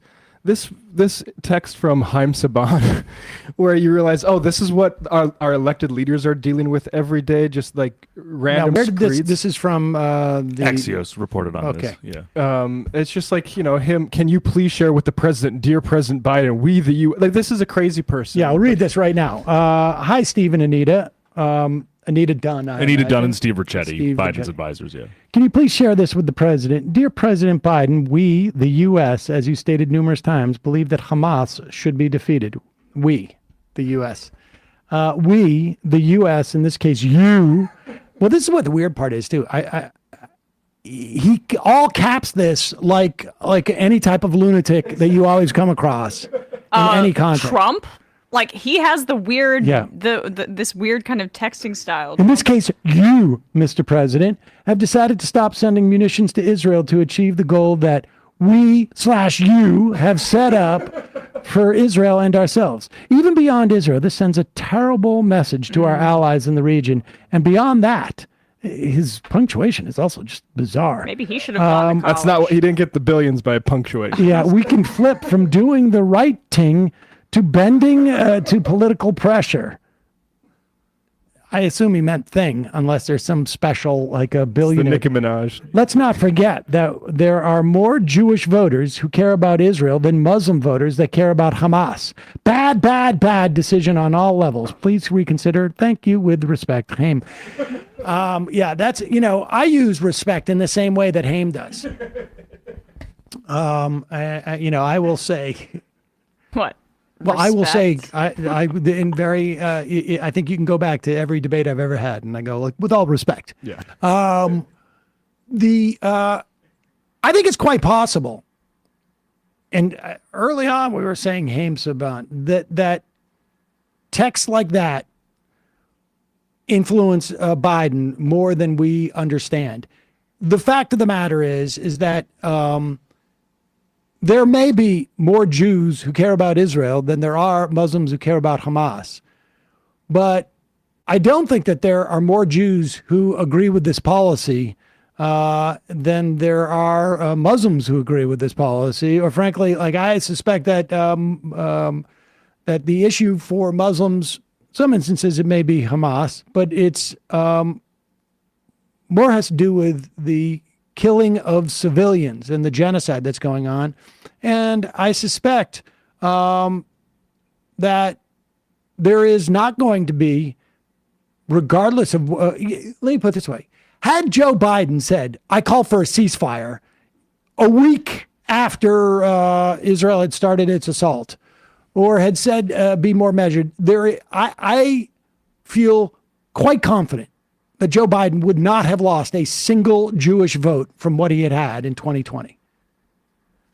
Every year we hear this, that Jews are going to, and I think he may lose more Jewish votes now based upon his actions than he would have had he called for a ceasefire 6 months ago? Well, because the dirty secret that no one for some reason in the media is telling you, or like I don't understand why we haven't had polling on this front, but it's that Jewish people, specifically young Jewish people, are overrepresented in these protests. Overrepresented. It is right now a big part of activism for young Jewish leftists, with organizations like If Not Now or Jewish Voice for Peace and campus organizations, because they're trying to get the word out and get attention to the fact that their identity and their religion is being hijacked. And so, like, there needs to be, I'm sorry, some sort of research or poll of Jewish Americans in particular right now. I don't know why that hasn't happened yet, but it's not what's being portrayed in the press whatsoever in terms of support for Israel's genocide. Well, Emma, yeah. Do you know what another word for Jews who don't subscribe to Israel's genocide is? Oh, I don't know. Maybe we can have somebody with a totally squeaky clean record let us know. Harvard professor. Yes, let's hear from Alan Dershowitz. Not just in his underwear today. To tell us where all the anti-Semitism is at the moment, folks. You'll never guess. You'll never guess. Here is Alan Dershowitz going to tell you where all the anti-Semitism is. Let me tell you, the worst department in terms of anti-Semitism and anti-Israel department are Jewish studies departments. Why?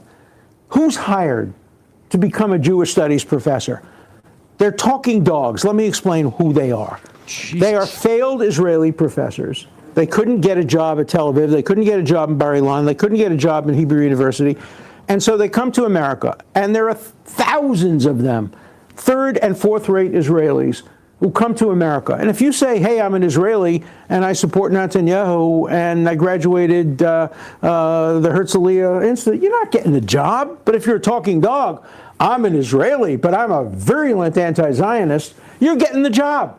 And so Jewish Studies Department, Hebrew Studies, Holocaust Studies Department are populated by the worst anti-Zionists and some of the worst self-hating Jews. Let me tell you. Oh my God! What a disgusting, despicable, alleged pedophile who for some reason can just go out and speak. To be fair, Virginia Giuffre did have to say she may have been mistaken that she slept with him multiple times. So that's where it stands.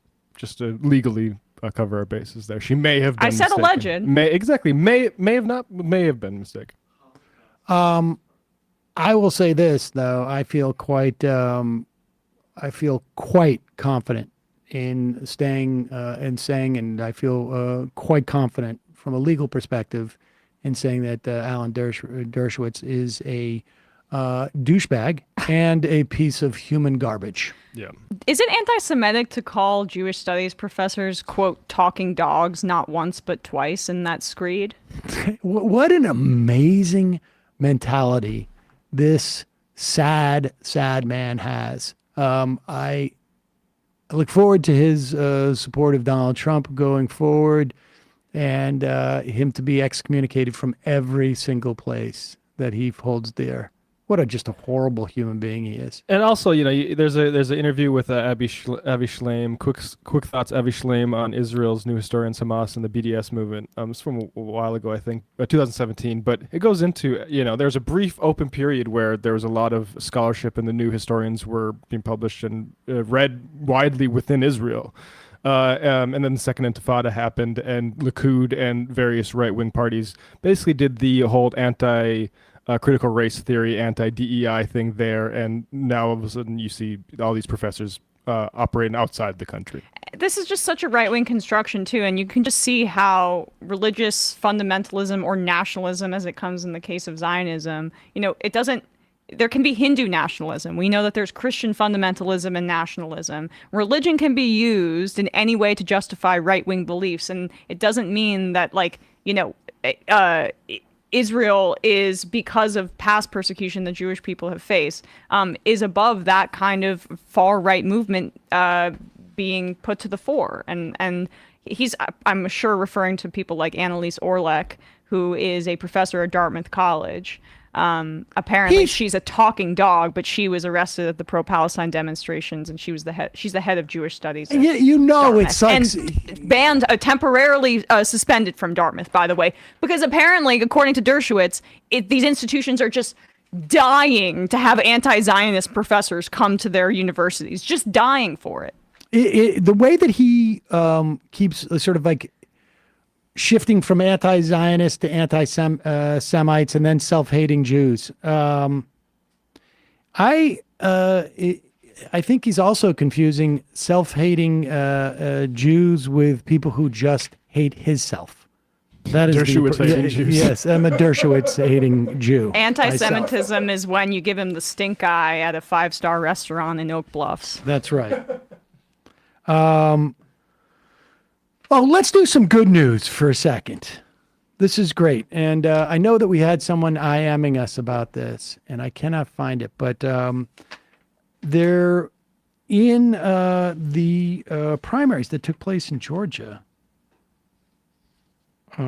Tuesday of this week. A candidate named Gabriel Sanchez won in a Democratic primary for Georgia State Representative, and I think this is a pretty Democratic district. So I think there's an excellent chance this person is going to win. I don't even know if there is a Republican candidate against him, but he one of the leaders of the Stop Cop City movement. Yes, it was DSA Aaron from Atlanta who tipped us off, and here is a clip from 11 Alive News Georgia. Listen to how they referred to Cop City as. Like, it's like the television station has clearly gotten the memo. We don't call it Cop City. We want to pretend like it's a public service theme park. Here we go. A leader in the protest against the Atlanta Public Safety Training Facility unseated a Cobb County State Representative. Pause it for 1 second. The Atlanta Public Safety Training Facility. Oh, is this for public safety? Oh, yeah. Show me about how the public safety again, where it's all just basically a fake town we're going to build and just invite police forces there. I mean, cops have killed somebody. They killed Tortuguita there, demonstrating against that. Because they're not concerned with the safety of the public. They're overly concerned with the safety of themselves. It's the public safety facility, and we'll be inviting all sorts of public safety workers there, like cops and like other police officers and like, of course, SWAT teams and SWAT teams. Go ahead. A leader in the protest against the Atlanta Public Safety Training Facility unseated a Cobb County State Representative in last night's Democratic primary. Yes, so this winner describes himself as a Democratic socialist. 11 Alive's Doug Richards talked to him today. The effort to stop construction of the Atlanta Public Safety Training Center has energized many liberals as well as conservatives who support law enforcement. One of the leaders of the Stop Cop City movement quietly showed up at the Capitol in March to qualify to run for state representative. Gabriel Sanchez, who'd never run for office before, seemed a long shot. Currently, I'm working as a waiter to make ends meet, but I think that this is important. Tuesday night, Sanchez won his primary against a 7-year veteran, Democrat Terry Anulowicz. Her attorney husband has represented a defendant in Fulton County's election interference case. Sanchez's backers used that to question the incumbent's Democratic credentials. He says Democrats need to lean harder to the left. And show the people that we are fighting for them, because I think that's what makes the difference. I think the Republicans are really good at giving red meat to their base and stuff, and that's why they win despite the fact that they're in the minority overall. Sanchez calls himself a Democratic socialist. Republicans say that's not what voters want to hear. The state Republican Party posted on X, Tuesday night's results proved the Democratic Socialists of America are in the driver's seat of the Democratic Party of Georgia. Let's go. Sanchez says the violence and destruction sometimes linked to Cop City protests are overstated by the news media. The issue, he says, is fundamental and makes no apology for making the case. And even though the city of Atlanta is not in my district, I will still support the movement because we need to make sure that the people, wherever they are, have a say in what's going on in their communities. Well, that Los sounds Angeles radical and faces dangerous. Republican. They repeated that he was a socialist like 3 or 4 times in that segment. But He calls himself a democratic What's this? Was a socialist. democratic socialist. And of course, the public service facility that the Republic, I mean, it's unbelievable. A safety loving citizen center. that's awesome though. Fizzy Drink says, I've got my public safety flash grenade. I've got my public safety full auto carbine with a CQC sight. I've got my public safety cleated boots, and I'm ready to public safety the crap out of the public. I'm in my public safety tank.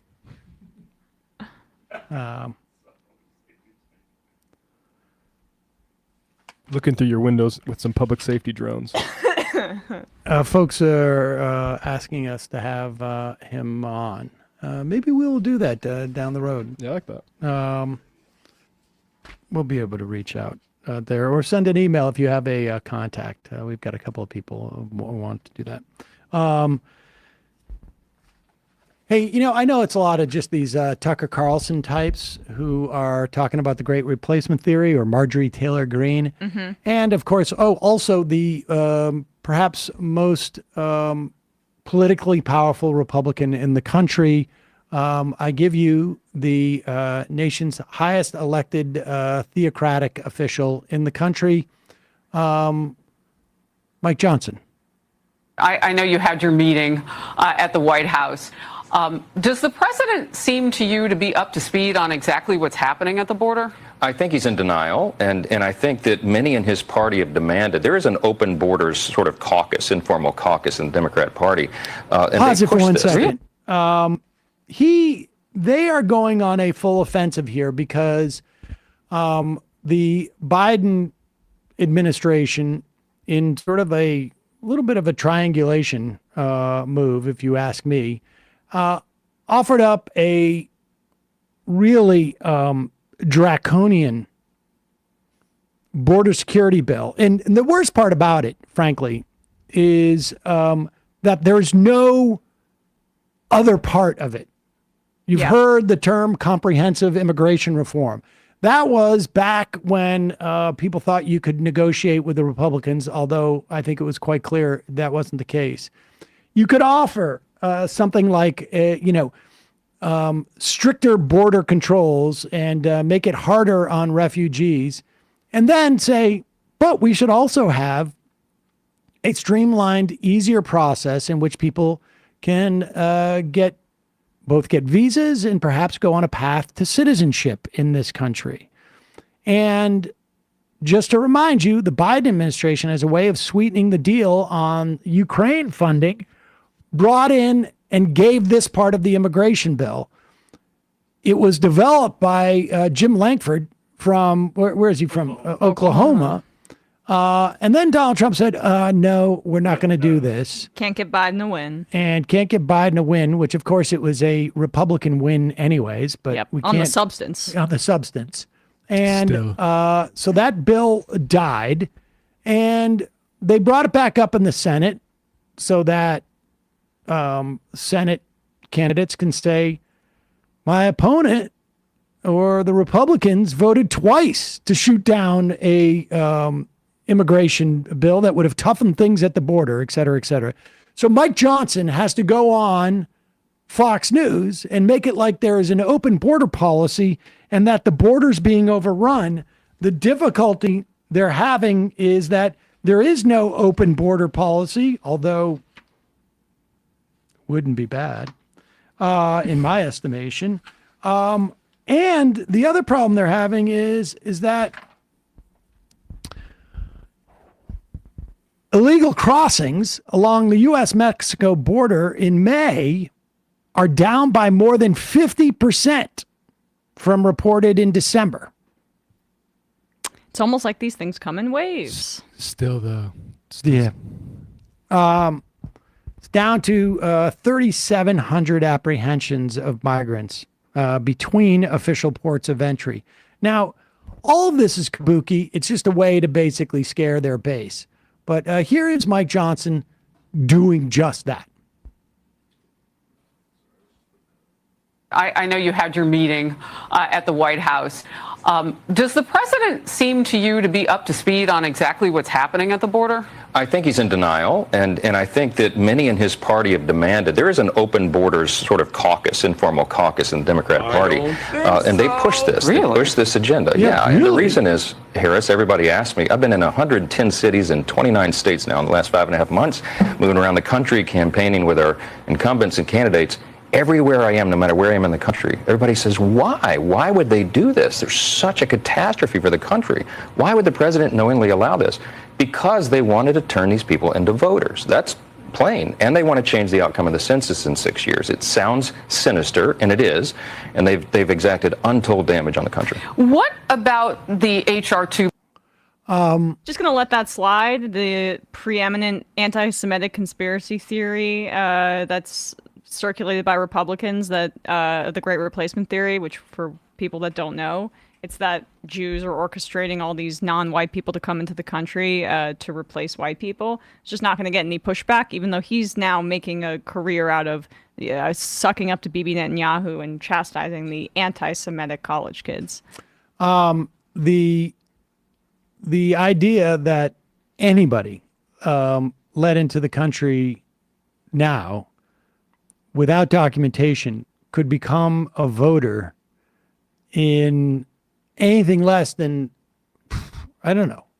I mean, probably on average, it's got to be well over a decade. I mean, if you've come in without documentation, it's maybe it even takes multiple decades, right? If ever, is absurd.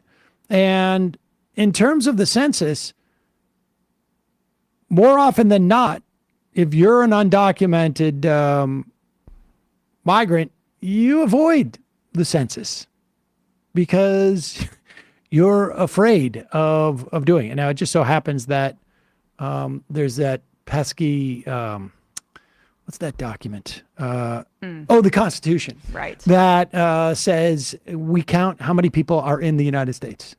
And we don't,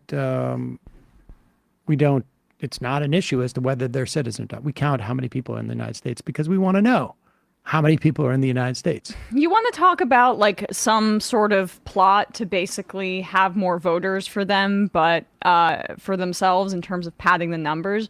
Look into Republicans that support things like private prisons and mass incarceration, because those numbers help in terms of like their the census. But if they're felons, they're disenfranchised from voting in many states, but also they're in prison and they can't vote. So Republicans get to have these numbers in their, whatever, in their districts that they don't actually have to represent in terms of being a representative of the people. One census point for the suburban district with the prison and one less voter in the urban area.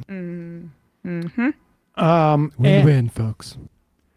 And, that it's the same dynamic with undocumented immigrants. If you, if they end up registering for the census, I should say, the number 2 and 3 states that would have the greatest benefit from having undocumented immigrants would be Texas and Florida.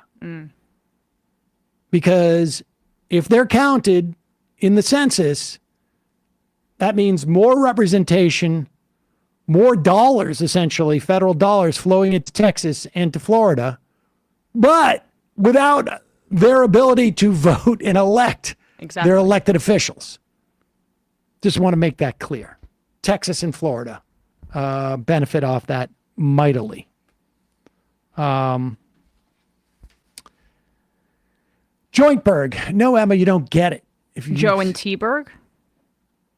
Right. Or is it Jointberg? Well, Joe and T-Berg. All right. No, Emma, you don't get it. If you spout anti-Semitism on Fox News, you're a patriot who believes in Israel's right to defend itself against anti-Semitism. If you're Joe Biden, who offers regressive border policies and funds Israel's genocide, you're an anti-Semite who's in denial, who wants open borders. I don't know how to make that more clear for you. Oh, this sounds super clear. Thanks, Joe. There you go. Iowa Ryan, did you hear about the revelations that came out about the mass shooting in Maine last fall? Half the cops that showed up were drunk in an armored vehicle. It's a crazy story. I hadn't read that. What? Well, they are suing the Uvalde cops, which they should, the families of the kids that were killed at that school, because we all saw the videos of them standing around doing nothing. Still a horror that is, I don't think we've fully appreciated that day. Well, Hopefully we can draw it out in court. I think there's some racism in the lack of coverage of that, to be honest with you. Yeah, we didn't mention this in the conversation with Jeet, but Hope in Work and Joy and Leisure writes, y'all should totally discuss Thomas's solo concurrence in that South Carolina gerrymander case, because he basically attacks Brown v. Board of Education. Hidden one. Hi, professional bud tender here. CBN is a very effective sedative, especially when combined with CBD or THC. Everyone should try that before resorting to Ambien or something like that. I'll tell you something. It helps. CBN. They jiggered the amount, I think, of CBN in the sleep gummies, and they have melatonin in it as well. I don't know if there's melatonin in the Goodnight Oil, but that Goodnight Oil has been sweet. I love that stuff. Love it. Yeah. It's really good.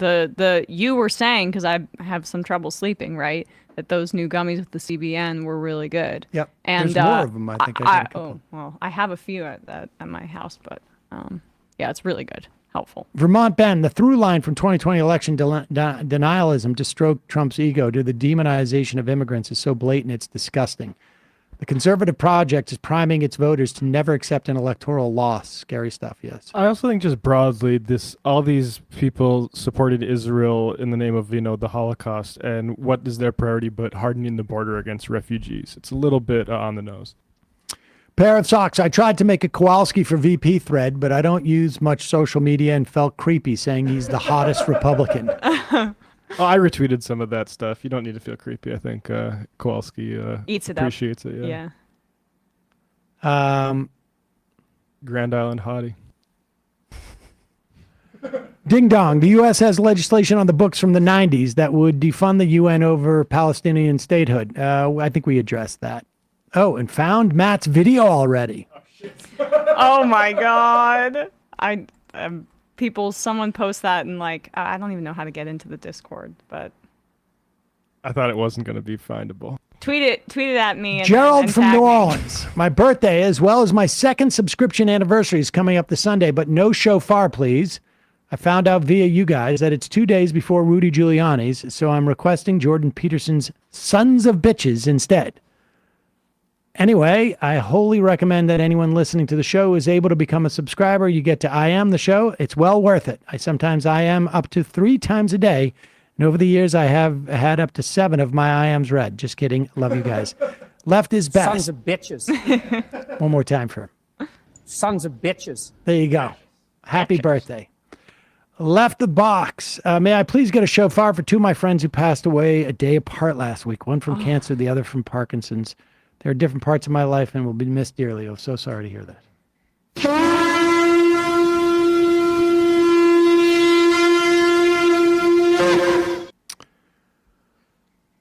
Kowalski from Nebraska.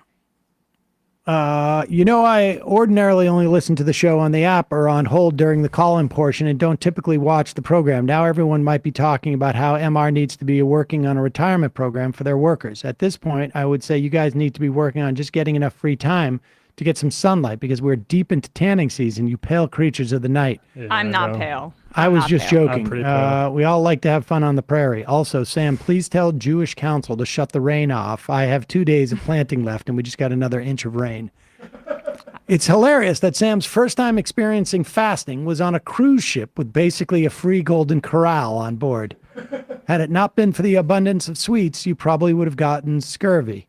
And Gen X wants to know why boomers will lose their grip on power and it'll be seized by millennials. Scurvy would be an authentic high seas experience, though. Was that Kowalski who said that we were pale? You know that's like hate speech talking to someone from New Jersey, by the way, right? With all of our tanning salons, you can't say that. Tomo Flink, happy casual Friday, folks. Yes, Britain is having a general election on 4th of July. Looks like Rishi Sunak decided to get the painful humiliation over with. Can't wait for Prime Minister Sir Keir Starmer, LOL. Also, Emma, You take one day off on Wednesday and Britain calls a general election. I should probably prepare my apocalypse bunker for me to hide in the next time you go on vacation. Good point.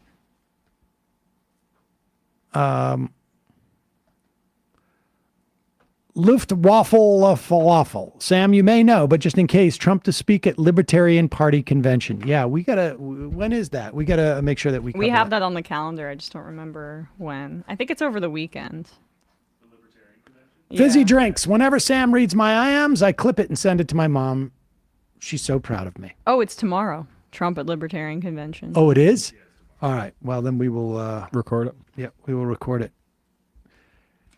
Well, like only the libertarians would do it on like Memorial Day weekend. Yeah, no kidding. Like a bunch of. I mean, it's not like they're going to be with their families. Yeah.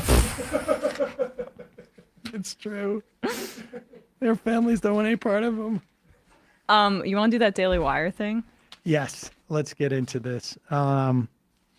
Thank you to the viewer who wrote in and told us to check this out, by the way. But I always appreciate seeing the Daily Wire do this kind of backstage stuff because I can never kind of understand the need for men like this to overcompensate in the way that they do with the cigars and the drinks and the leather. It's like, we get it. We get it.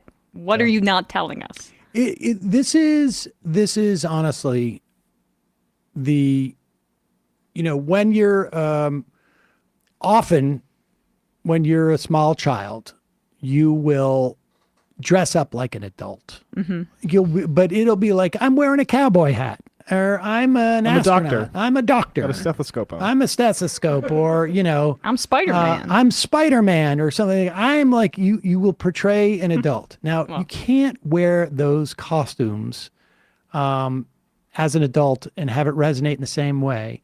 So what you do when you have that same mentality as a little boy, and you want to be seen as a real man, what you do is you just do all of these sort of like completely tropish accessories, and you surround yourself in them. So like, for instance, maybe you're like, I'm going to have a Bugatti car or something to that effect. Or what you do is, how can I enhance my masculinity? Gender affirming care. Here it is. This is it. And here these guys go. New sort of, I shouldn't say new, it's been sort of fermenting for the last handful of years, but I think it's really gaining prominence now, both in the very intellectual part of the American right, but also in the very fringe parts of the American right. And the fact that what I'm about to bring up is happening in both of those places, like people who we all in this room read, people with whom we are friendly, people with whom we admire, are participating in this conversation. Also, the complete whack jobs, the people who I don't think should have any voice in our movement. I think that they're malevolent forces, are also circling the same idea. That makes the idea, I think, something that we should talk about, and that's this idea that the American experiment is over. This idea that none of our institutions that have taken us through the last 2+ centuries on this continent exist anymore, that we can't find any solution to our cultural and political problems through the political system, and that perhaps it's time to look to older systems, strongman, monarchy, even dictator. I mean, when you have all right, pause. I just want to voices, it's easy to get distracted at how all of these sucking on that phallic object. Well, these tiny little men are playing make believe like they're big boys, and it's possible to get distracted from what Jeremy Boring is saying, but he is saying our institution seems to be failing, that there's problems here, and you could stop that conversation there, and we could have had that conversation. The real question becomes, okay, if we accept that premise, and there's some reasons to accept that premise on some level, what is the failure about? Like, what is it? And how do you address it? It would be more democracy, right? Like when we talk about institutions failing, or at least a clearer understanding of their failures. It's Congress isn't responsive to people's wishes as much. That billionaires are able to call up the mayor of a city or text the president of the United States and say, hey, I want you to do this. And that money dictates, AIPAC can drop $100 million into, or $20 million into a congressional primary race. That's what you mean by failure of institutions. And how do you address that? A rational, normal person would say, well, we need more democracy. And how do we set up our society in such a way that we get more democracy? And maybe it's like, we limit campaign finance, or we tax so that we don't have this distribution of power that puts so much power, economic and political, in one hands. That's one way about going it. And their answer is, we concentrate power even more. Aristocracy, baby, bring it back. And exist anymore, that we can't find any solution to our cultural and political problems through the political system, and that perhaps it's time to look to older systems, strongman, monarchy, even dictator. I mean, when you have major voices in the sort of conservative intelligentsia, name them, openly discussing the idea of whether a dictator will be required to save this country, or an emperor would be required to save this country, or a king would be required to save this country, I think that that's something that merits actual conversation. So let's be clear here. The Claremont Institute, all those guys at the Claremont Institute are doing that. Let's be clear what's going on here.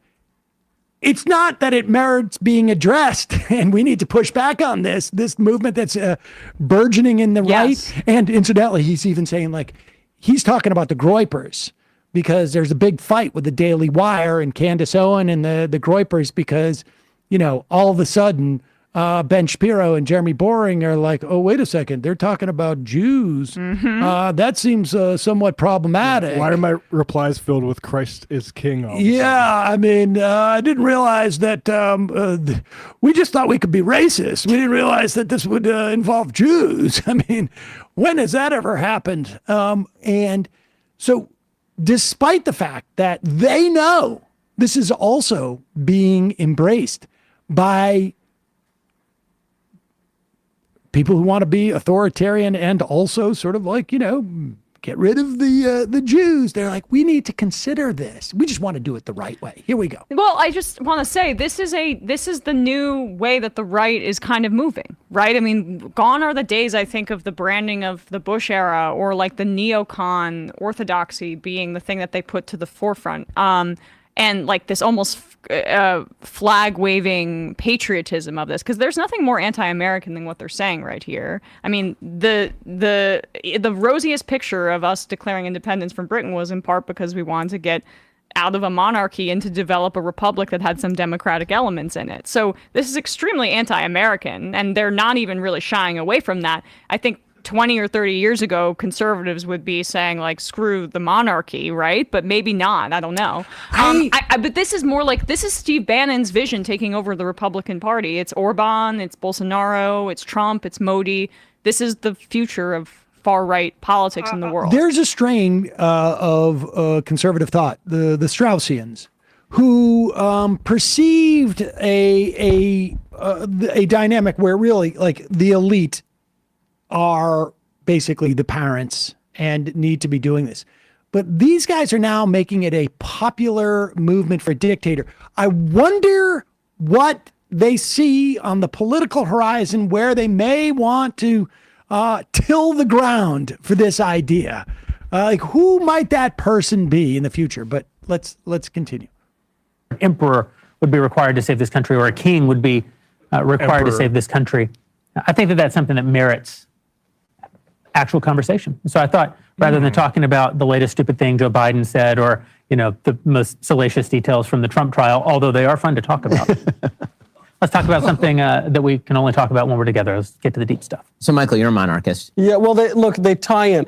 He pins it on the Catholic that we're all crypto monarchists. We all think Trump is Caesar. I didn't say crypto. Yeah. And by the way, we don't think that Donald Trump ought to be Caesar. We think that Barron Trump ought to be Senator. Okay, those are very different things. No, look, good stuff. The problem is this. I am not calling for the overthrow of the American regime. The problem is that the American regime has been overthrown. Pause it just real quickly. And These it are has like been- failed Hollywood people sitting around like they're at the Constitutional Congress. It's unbelievable. It really is sort of astonishing. The overthrow of the American regime. The problem is that the American regime has been overthrown. And it has been overthrown by the 17th Amendment, which fundamentally orders the relationship of the states to the federal government. It's been overthrown by Congress giving away all of its power to the executive agencies. It's been overthrown by any number of things that have taken place, not over the Can you last just 10 pause years. it really but briefly? over- You don't even need to take it off the screen. But when he talks about the 17th Amendment there, that is literally an anti-democracy argument because that allowed for, if I'm not mistaken, the democratic election of senators, right? Yes. Yeah. So this is him saying too much democracy the Senate is 110 too years ago. democratic. The filibuster Senate is too democratic for Michael Knowles. Yeah. Over the past 150 and 200 years. And even that is not necessarily to be lamented. It just happens. You can't rewind the tape. You can't go back in time. But the argument to look towards certain classical thinkers, notably Polybius, is that there are different kinds of government. Our founding fathers and framers wrote about this a lot. And I think they were channeling Aristotle and Polybius. Polybius's idea of the cycle of regimes is that you got three acceptable forms of regime, and then you've got their kind of evil twins. So you've got monarchy, which can be good. Monarchy, when it's good, is governing for the common good. When it goes bad, it's a tyranny, and it's just like a dictator for his own self-aggrandizement. Aristocracy can be good. There have been good aristocracies. Aristocracy means good, or governing for the good. The bad version of that is oligarchy. We see those all around the world. Democracy can be good. A republic can be a really good thing. But it turns into mob rule when it goes bad. And you ignore the common good and you govern for yourself. And our framers and founding fathers wrote about that ad nauseum. No, but pause it. But what they wrote about also was the fact that the monarchy was something where you couldn't have actual representation of the people. He's avoiding that entire premise that the founders were explicitly anti-monarchy. Maybe like if you were to poll Americans and ask what the founding fathers' opinions on politics were, just the number one thing people would say would be they didn't want to have a king anymore. Especially the regular people. Like Thomas Paine was more popular with everyday people than most of the founding fathers were because he spoke to them with like common sense and that sort of stuff. But here's the bottom line. They are anti-democratic. I mean, this is just the bottom line. They This is are the republic, not a anti-democratic. democracy, They are basically saying that, look, sometimes this form of government, sometimes that form of government works, sometimes this form of government works better. And of course, what better means is a function of like where you stand in society, incidentally. But fundamentally, what they're saying is we do not like democracy. And certainly, you need checks and balances within a democracy. Certainly, there are things that society leans into or maintains that are unjust. But on some level, like when everybody agrees to like what our aspirations are in a society, you set up systems in which to determine, are we pursuing those aspirations? For example, every man is created equal. When those words were written, people were slaves. Yep. The aspiration is there. You set up mechanisms in which to make sure that we are carrying out those aspirations. And sometimes they break down. Sometimes you need to have politics and a war to rectify certain things, and they don't get fully rectified. But the point is a subscription to the idea that democracy, the idea of as many people as you can in a society having the ability to dictate their future and their destiny within the context of that society, is in and of itself a positive trait.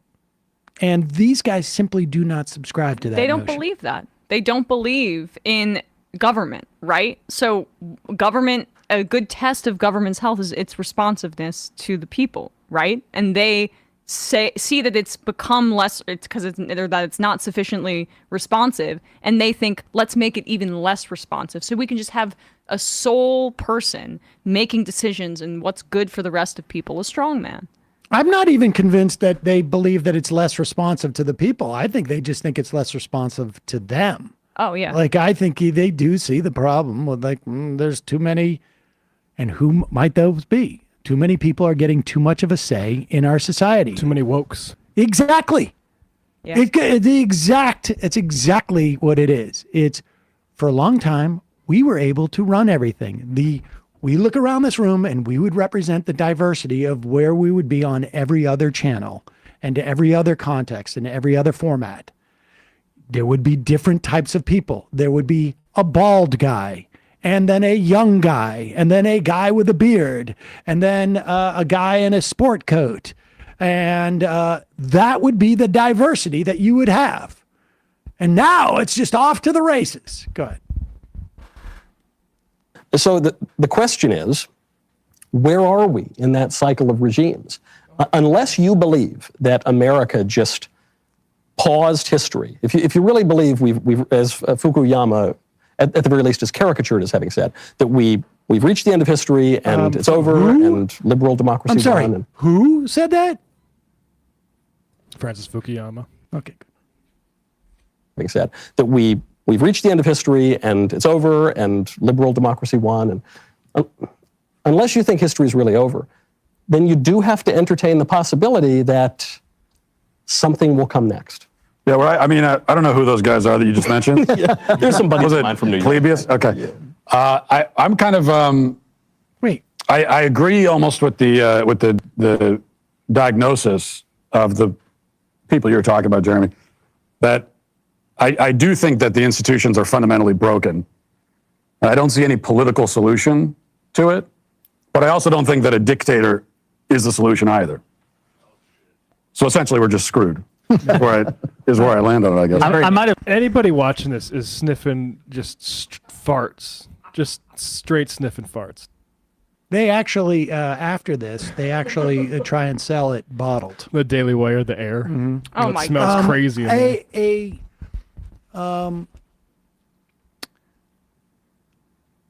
I got an email from somebody who was at who has been to the Joe Rogan Club in Austin, Texas. Heard people The comedy mothership. yeah, and heard people there get uptight about like criticizing of King Charles. Like they're sensitive to and it's just bizarre. What? Bro, King Yeah. Charles had a tough job. Yeah, man. He's the king. It's very weird. Wait. Okay. I think it's becoming a thing on the right. Monarchist. I mean, TPUK is legit, just explicitly monarchist. Yeah. Well, I mean, I guess I get that, but And this is the same people who have always been saying republic, not democracy. I know. I just would have thought that the kind of, I don't know, the America hell yeah people would be a little bit more suspicious of monarchy. I No. mean, maybe not a strong man, but They say America hell yeah because Yeah. they're traitors. It's Right. like the frat boys at Ole Miss who up until 2 years ago were flying the Confederate battle flag and now all of a sudden need to tear down the Palestinian one because they love the American flag so much. It's just because they know that they're actually the traitors. This apparently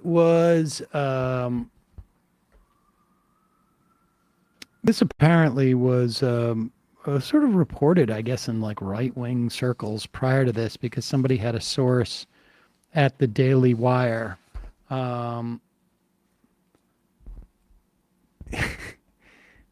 This is from that Censored Man Twitter handle, which I think is this like right-wing news or something. And this came out like, I guess, like a couple months ago, or I don't know, maybe in March. And 4 Daily Wire employees, all Christians, have approached me, their identities remain anonymous, and leaked information about an impromptu town hall that Jeremy Boring, who's the CEO of the Daily Wire, hosted on the day of Candace Owens' firing.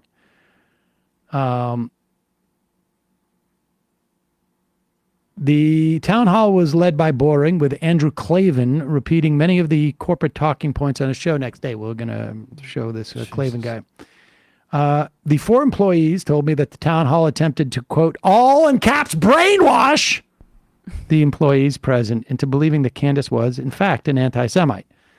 They view it as an extreme form of damage control to scare and prevent employees from speaking out against Owens' firing later that day. The feeling is they didn't just want her gone, they wanted everyone to hate her like Ben does. It was straight up propaganda. These subjects were brought up during the town hall. Candace's repeated use of Christ is King was deemed anti-Semitic, dating back to November when a meeting with Ben Shapiro was leaked. In the meeting, he badmouthed Owens for not being overtly pro-Israel. A clip of Nick Fuentes chanting Christ is King was played.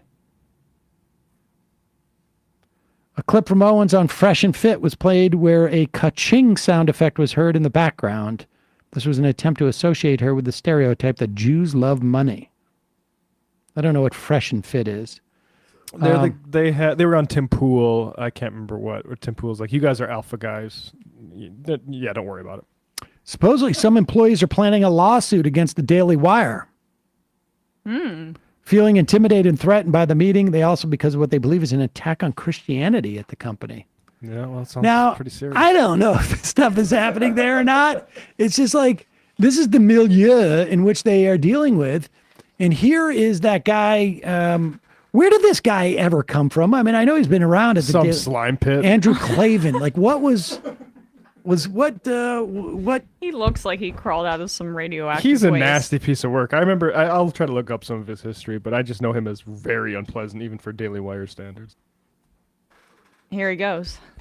My interactions with Candace were all in the makeup room and were always incredibly friendly. I spotted her as a huge talent years before she took off. I mean, I saw her on YouTube when she had no followers virtually. She had a small following. I just thought that's one of the most talented broadcasters I've ever seen. I had her on my show.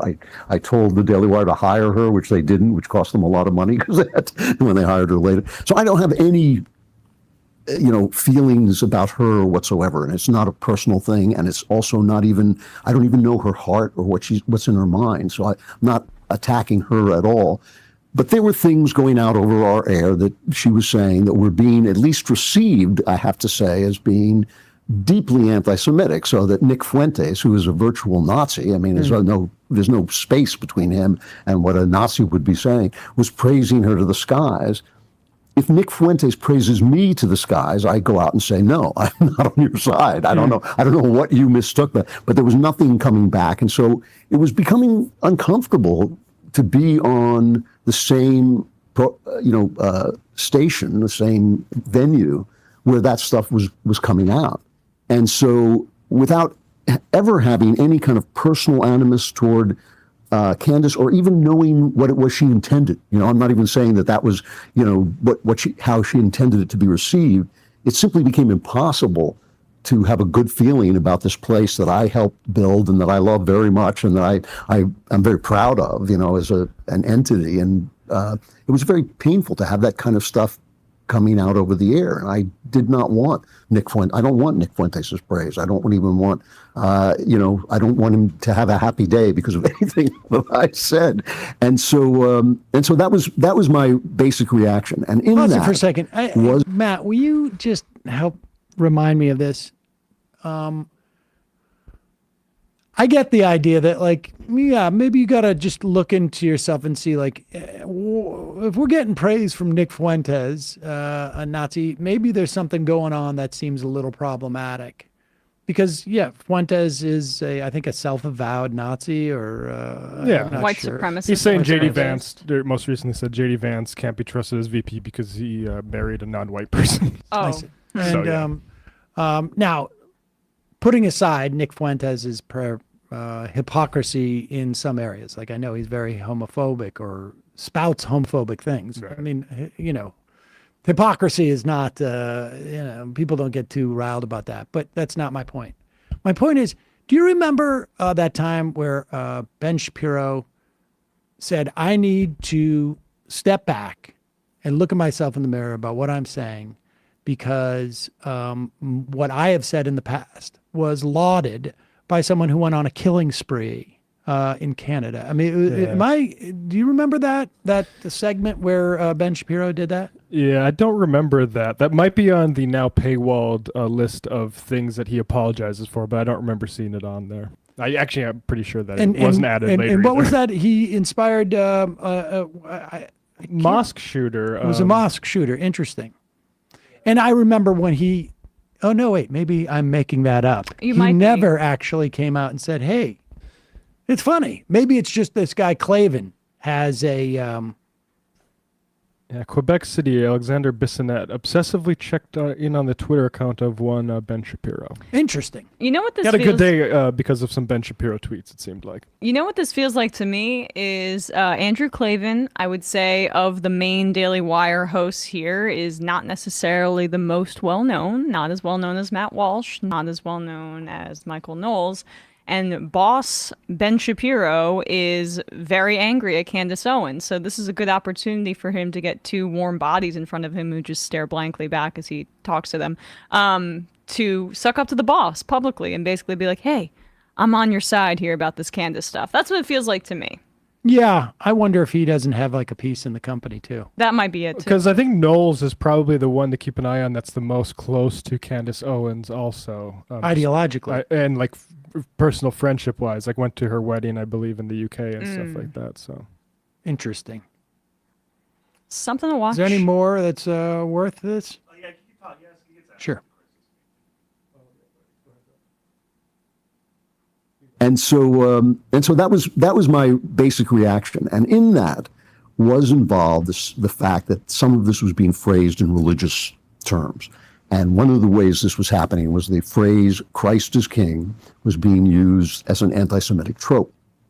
Now, as I said repeatedly on the show, as Jeremy Boring, who runs the Daily Wire, said repeatedly, we believe this. We believe that Christ is King. I also believe in the cross of Christ, but if you burn the cross on somebody's lawn, it's no longer the cross of Christ. It's just a vehicle, a symbol of your toxic hatred. And so the way it was being used online as an attack on Jews, was simply worth refuting. And that got me some heat from people who felt like, what are you talking about? This is a totally innocent phrase. So there was a lot of blowback from it, and I don't know why no one else addressed it. I thought it was important to address it. I'd do it again. No one asked me to address it. Well, we're asking you now, and there was something I wanted to ask you about, Andrew, which is there is a kind of alternative theory that I've heard from various people, which is that anti-Semitism aside, really, Candace, as you say, is a very talented broadcaster. She looks fantastic on screen. She's very charismatic. She's great at communicating. And when the Daily Wire hired her, it was the right moment in which she was able to communicate, let's be honest, the ideas of people like Thomas Sowell and Larry Elder to a younger, different audience. Oh, the black guys. That was great. But then other issues started to come along and became the current thing, as they say on the internet, whether that was the war in Ukraine, then Israel-Palestine. And then it was kind of the case that she didn't really know what she was talking about. She wasn't covering those issues in a way that is serious. Speaking plainly, that's what some people have said to me. Pause it. Let me just tell you in terms of my experience. I don't know I have no direct knowledge of any of this. I don't even know who these guys are. They're the trigonometry guys, or whatever. But that guy doing some have said. I'm familiar with Candace Owens' work, and to say that she was knowledgeable about something 5 years ago, when incidentally she was, as far as I remember, it was, Hitler had the nationalism part right. Yeah. That somehow she is operating in territory she knows nothing about. That has been what she's done all along. This guy it's so fascinating to see the way these guys' business plans operate in, where they're going to ally themselves. And this guy, Clavin, is obviously the guy sent out because he is the sort of lowest key of them. He is the one who's out there to distribute the talking points from the corporate headquarters, Daily Wire.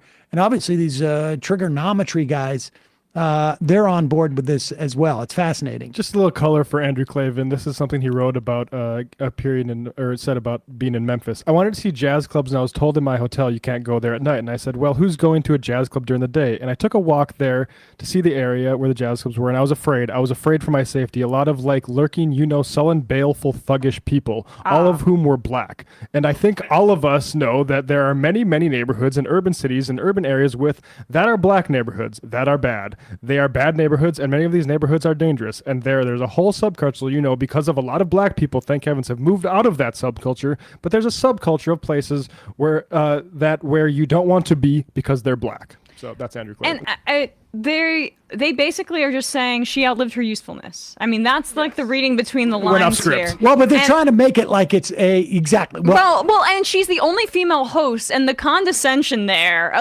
they're only female hosts, right? At the Daily Wire, she's there. Brett Cooper. Okay. Well, of the main, they got the Ben Shapiro. The fake streamer lady. But the point is just that is. I mean, she just wasn't very serious. She wasn't covering this in a way that was serious and intellectual, like the other guys, smoking their cigars in the man cave, as if Ben Shapiro burning Barbies on his channel is supposedly really serious, or Michael Knowles or Matt Walsh with his "What Is a Woman" thing. They're all idiots, or promoting really dumb pseudo-intellectualism. It's just that they can cast her aside now. I think Polybius would want us to support Israel. So. Speaking plainly, that's what some people have said to me. And then it descended into, Bridget Macron as a man, and before you know it, the Israel is discriminatory because there's a Muslim quarter in Jerusalem, and you just go, is this person really qualified to be commenting on these issues? Was it that, or was as it opposed to specifically Michael the Knowles? anti-Semitism? No, it was for me. It was the stuff. It was the stuff that was being taken as anti-Semitic. I mean, she had been saying stuff that I've said on the air. I don't think is true. Like the moon landing was fake, and what was the other one? I can't remember, but the Macron one is a perfect example of things that I just thought, 9/11, she was hinting was kind of an inside job. And these things don't make sense. I've actually researched the ones about the moon and 9/11 only because they were so prevalent. And they don't make sense to me. But at the same time, I don't feel uncomfortable that someone that I'm not connected to is saying those things on the air. But when you start saying things that, they're on the borderline. There's always a way of dodging out of these things. I was just asking questions, or I was just expressing the fact, my feeling that Christ is king. Even if you're dodging them, it seems to me that you would want to make sure that people don't mistake what you're saying for this hatred that has certainly done, in my opinion, just about enough damage. I think we've had just about enough anti-Semitism as we need. I think anti-Semitism is just about topped off. Well, there's plenty of people who disagree with you, Andrew. I'm going to be honest with you. Apparently so. To me, my supply of anti-Semitism is just well overdone. And I think that I'm ready to move on to some obscure group that we can hate without meaning anything. Trans people. Yeah, exactly. That was the thing that just made me uncomfortable. So boring. Wow. Again, another failed entertainer. I think he wanted to be a novelist. No, yeah. According to his Wikipedia page, he was a crime novelist in the 1970s. And some of his work was adapted into lesser known Clint Eastwood and Michael Douglas pictures at one point. There you go. So maybe you still don't know who he is. And perhaps even with that anonymity, still he's probably still more successful in that regard than Ben Shapiro or Michael Knowles were in their cultural careers. All right, some IMs, and then we'll get out of here. Fart Wayne. And just like that, Bergam mania has ended. Holy crap. Frampton is in the room right now. Jim Spine of Steel Langford. Dan the Birdman. I have been getting spam messages from Ben Carson. I have not read them. Maybe he has something to do with Trump bringing up his name. I'm not trolling. Peter Frampton was the star of Sgt. Pepper's Lonely Hearts Club Band. He was? No matter what anyone does or doesn't do in Gaza, the conflict will not end, Sam. You should know this.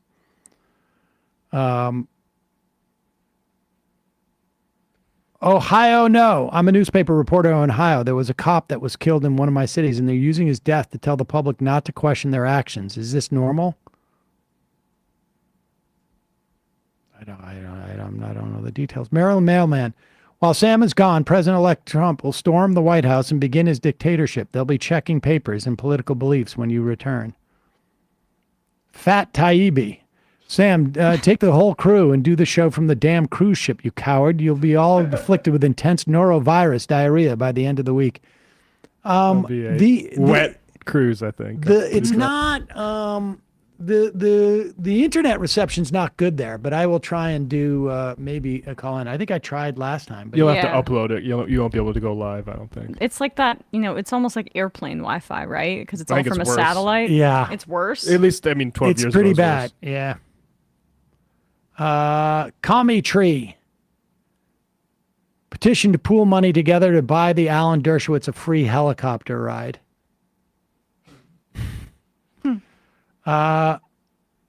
Number 13. What's also wild about this is Biden is willing to even lower his chances of winning the election over Israel. Also, I would have thought it's more important to him than the international order.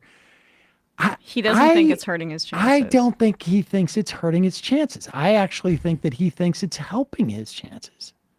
Or at least the tact that he's taking. The Shatner piece was alarming. Although, honestly, when you talk to some normie Democrats, I've had this conversation with an older family member.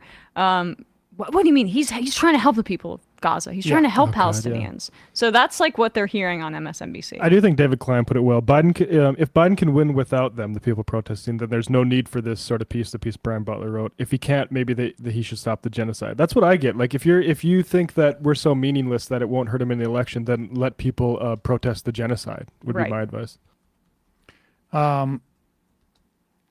I think initially they also thought this is going to be an example of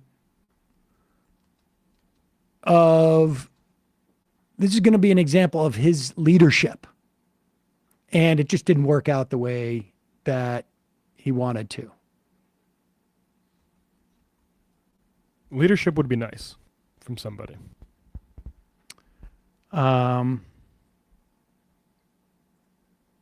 Wait, where are we? I lost my thing. Here it is. Fat Taibbi. Oh, I did that. Okay. Commie Tree. I did that one. Sorry. I'm trying to catch up with where I was. Matt Leck, humor aside, stand 874. Paul J. did a series of interviews with Senator Bob Graham, who looked into the Saudi connections to 9/11. They're available on, must be real news. There's been new reporting on the Saudi stuff too, which is Paul J. still there, or I think he's gone now from there. I'm not sure. Matt, all humor stand aside, send the crew weather updates from the cruise. Number 13, what's also wild about this is Biden is willing to even lower his chance. Oh, I just read that. Sorry about that, Deja folks.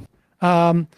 Tic-tac-toe, I hate to nitpick, but Nuremberg is not The Hague. Those are two different cities, but one is Germany and one is the Netherlands. But sorry, geez, to coin a phrase. Yes, but it's a spiritual successor. Yeah, 100%. The Hague, not the city. I'm not talking about the city in the context. I'm talking about where the court is based is a outgrowth of the Nuremberg trials. It mentions Nuremberg prominently in the Wikipedia page, for instance. And I can't help but note that it's wild that the successor to Nuremberg became something that could only look outward from the West when it was originally prosecuting Nazi war crimes. Yes, this is not exactly.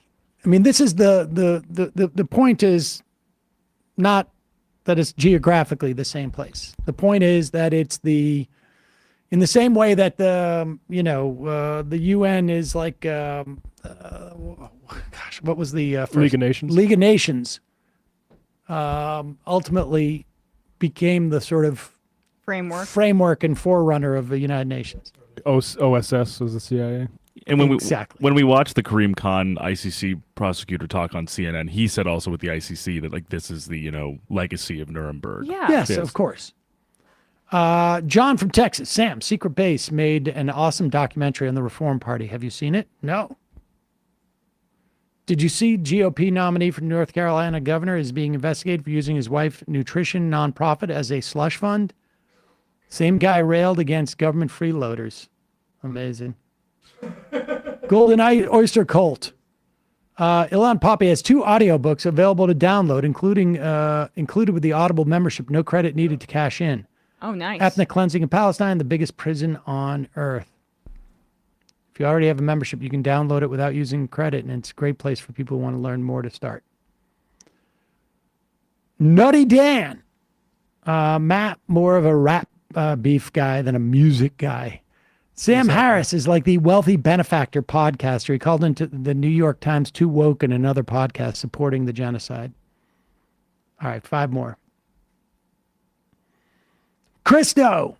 Yes, Taxi Driver is great. While this might not be relevant to some not a music people out there, but Jackson Browne had a bad heroin addiction back in the days when he was with Nico. And a slight aside, today's Bob Dylan's 83rd birthday. I actually knew that about Bob Dylan. What was the relevance about the Jackson Browne thing? It's not relevant. Okay. Except Well, yeah, I mean, Jackson Browne, he's like pretty, whatever. He has some great political views, which I appreciate in a rock star, because you could go the Eric Clapton route. Tom from Yakubia. Happy Friday, crew. Emma's instincts on Jackson Browne are dead on. When I was living in L.A. in 1999, I saw Jackson as we were coming out of a teach-in on NATO's bombing of Yugoslavia, both a comrade and a lawyer in love. His last, thing that got any radio play was, I believe, about immigration. About maybe DACA. I'm not sure. But that may have been a while ago now. Uncommitted. How would a vote for Biden truly save democracy? This idea that Trump and his ideology is going to go away if Biden wins doesn't make sense. Well, You don't empower it, though. I mean, I think people saying vote for Biden to stop fascism. I think it's vote for Biden to marginally slow the creep that world is going towards to fascism. Is yeah. I don't think the idea that if anybody thinks that Biden winning, or anybody winning for that matter, I don't care who it would be. If choose who you want, Bernie Sanders. Jill True. Stein. Bernie could have won in 2020, and I think a lot of the worldwide trends would have been similar. And Cornel West, any hypothetical amazing president, none of this stuff is going to go away. This is going to be an ongoing fight. It's going to take, I think, I've said this multiple times, a decade or two before we're in a position to instigate a positive, proactive, a long-term sort of system. But I also don't think that there's ever going to be a time where you're not going to be engaged in this fight to one degree or another. It's just that I think there are times where you get closer to a tipping point. But I don't. This doesn't. It doesn't end. There's no that is. We're not going to vote it away. I mean, to a large extent, that's why we're in this problem, is that there was a lot of people whether it was Bill Clinton or whether it was Barack Obama or whether it was Biden for that matter. We won. Okay. Time to go back to metaphorical brunch. Yeah. Mm-hmm. Okay. 4 more. Small D Democrat. Not a vocoder, it's a talk box. It's a speaker that plays your guitar sound into a tube that goes into your mouth. The sound bounces around your mouth, and then the sound is picked up by a microphone. The weird no-effect way of speaking that Michael Knowles has adopted recently is so creepy. Yeah, it's very strange. He's got a very weird sort of affectation. Daredevil. Why would you need a conversation about having a dictator? Sounds like a beta democracy talk. Just do it then. Alex from Washington. I fear Sam's newfound love of cruises marks the start into his true descent into boomerism. Michael Knowles is trying to get that cigar to come his mouth. Oh my God. Hey. I sitting around in the large leather chairs with cigars, the foreplay? When do they start banging? It is so, yes, Honestly. homoerotic. It really is. It really is. Honestly, like, I would say right now, I will make this statement. I will get a Daily Wire membership if those guys next time get up after like a half an hour and say, like, let's just do this strip poker or something like that. Yeah, I know. Like, let's why have a fully basement? all of them naked. Why film it in that studio? Why not just do it in like a sort of bathhouse? Yeah. Yeah, right. But yeah, okay. Well, I mean, for all of the right-wing talk about, you know, how unsafe the subways are, or things like that, and how unsafe blue cities are, you know where I would feel like the most unsafe as a woman by myself is in that freaking room. Like, with all of those creepy, misogynistic men, I would feel so much more unsafe. Don't there. you want a little? What if they had you know, sushi? Look at they're all exactly. Well, I had to fight. I had to fight through those feelings at the compound because I was like, this is not. It's luckily people know where I am and I have my location turned on. But yeah, no, it's like that's not an energy that makes women feel safe. It's the opposite. It's the opposite. Definitely, if you're looking for love, watch a bunch of those guys and let it influence your personality. Right. Binder Dad, it's old Matt's daughter's 5th birthday today. Can I please get a shofar for my granddaughter left his best? Aww. Oh, I can't